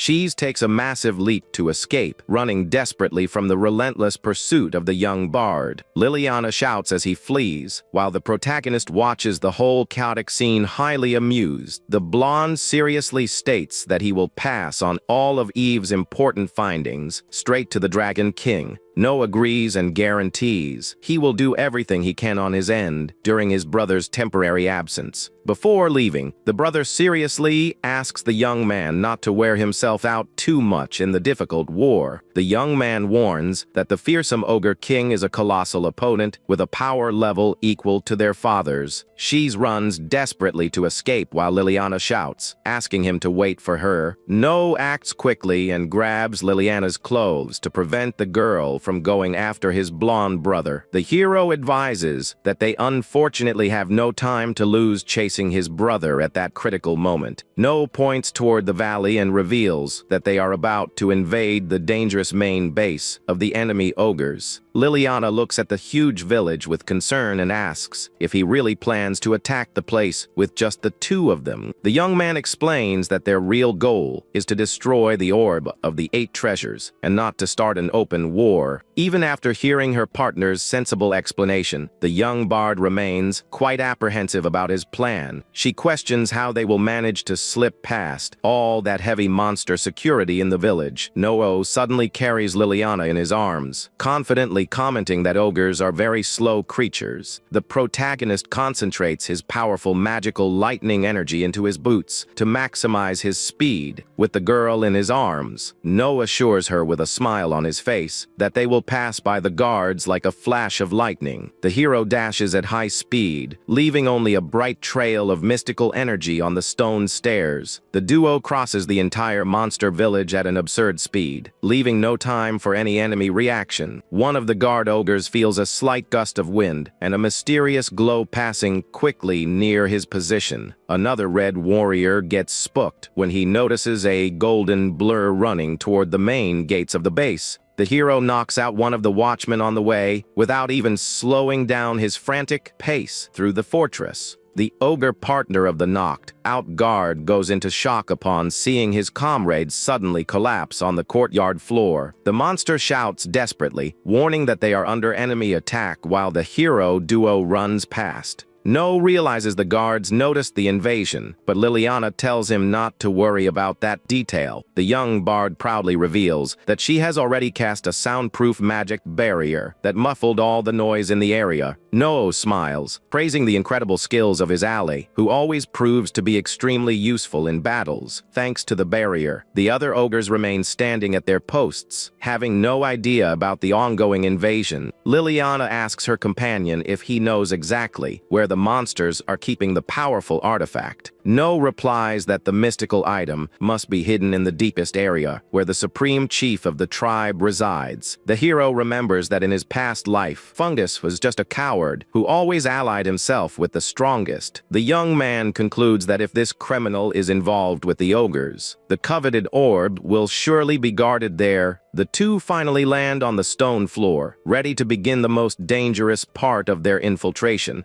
They stop before the huge gates of the main fortress, which exude an evil and intimidating energy. Very carefully, the duo opens a crack in the large wooden doors to observe the inside of the dark hall. Noah signals that the way is clear, and the two silently begin descending the inner staircase. The heavy doors close on their own with a muffled thud, sealing the young invaders inside that lava temple. They run quickly toward the center of the massive underground temple, lit only by streams of lava. Noah spots the glowing altar and tells his ally that he has finally found the legendary orb they were looking for so much. However, the protagonist stops abruptly upon feeling an overwhelming hostile presence emerging behind them. A surprise attack strikes from the shadows, forcing the duo to do a backward acrobatic flip to escape the impact. The young man realizes there was a hidden presence in the hall that he couldn't detect before the strike. The hero is amazed by the speed of the adversary, who moved at the exact moment he turned around in the hall. A colossal red ogre appears, holding the glowing artifact in his claws, and comments that he didn't expect intruders.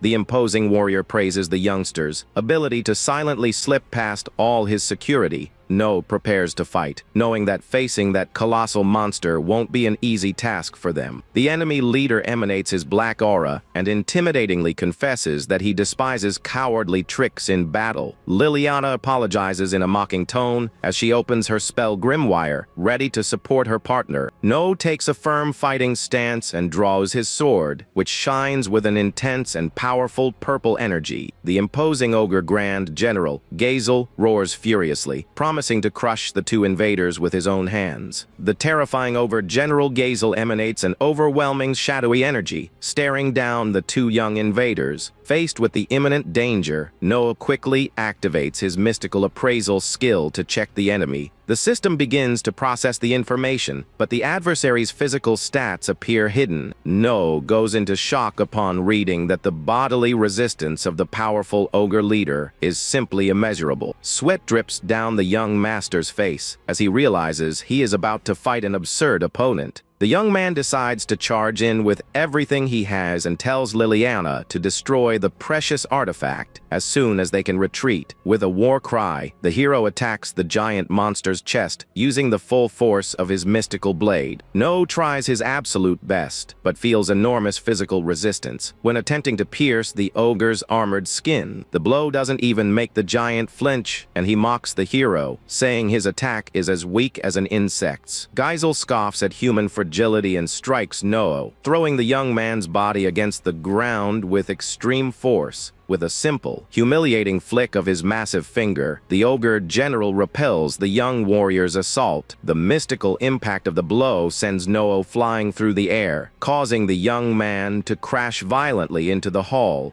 A large explosion of dust spreads through the underground temple, highlighting the monster's brute strength. The young man leans against the stone floor, gasping for air as he tries to catch his breath after the terrible impact. A terrible thud echoes as Gazel's giant stone club smashes the ground near the protagonist. The fearsome monster leaps with his club raised, laughing loudly and proudly, claiming that this is a real weapon. The general's club crashes down with fury, but is contained at the last second by a brilliant golden energy shield. Liliana keeps her grimoire open, channeling all her mana to sustain the sacred defensive barrier. Gazel finds that contest of pure physical strength amusing and increases the pressure against the young bard's shield. The ogre general grips the handle of his massive stone weapon, concentrating his destructive power even further. The monster's colossal strength crushes the barrier, generating frightening cracks throughout the golden structure. Liliana begins to falter due to the strain and screams desperately, calling out her partner's name. The general wears a sadistic smile as he realizes the light shield is about to shatter completely. The mystical shield explodes into 1,000 pieces, releasing a violent wave of destructive energy throughout the hall. A thick curtain of smoke and brine covers the area, while the temple floor cracks under the violent impact. The ogre is surprised to note that the hero managed to contain the final blow, even after the barrier broke. Taking advantage of the opening, No advances swiftly, delivering an oblique slash to try to wound his rival's chest. Liliana retreats to a safe distance and asks with concern if her partner is truly all right. No confesses that he is struggling and is stunned by the devastating power of just one of the enemy's blows. The young man seriously warns that they have no chance of victory if they keep fighting head on. With determination in his eyes, the young master plans to use an alternative strategy to overcome his adversary. He decides to stake his chances on a risky tactic, scattering special fragments across the stone floor. No asks Liliana to cooperate precisely with the plan, and the young bard prepares to cast her magic. The young man throws his magic sword toward his opponent to serve as a temporary distraction in the fight. Liliana invokes divine judgment, releasing an impressive rain of golden light spears from the ceiling.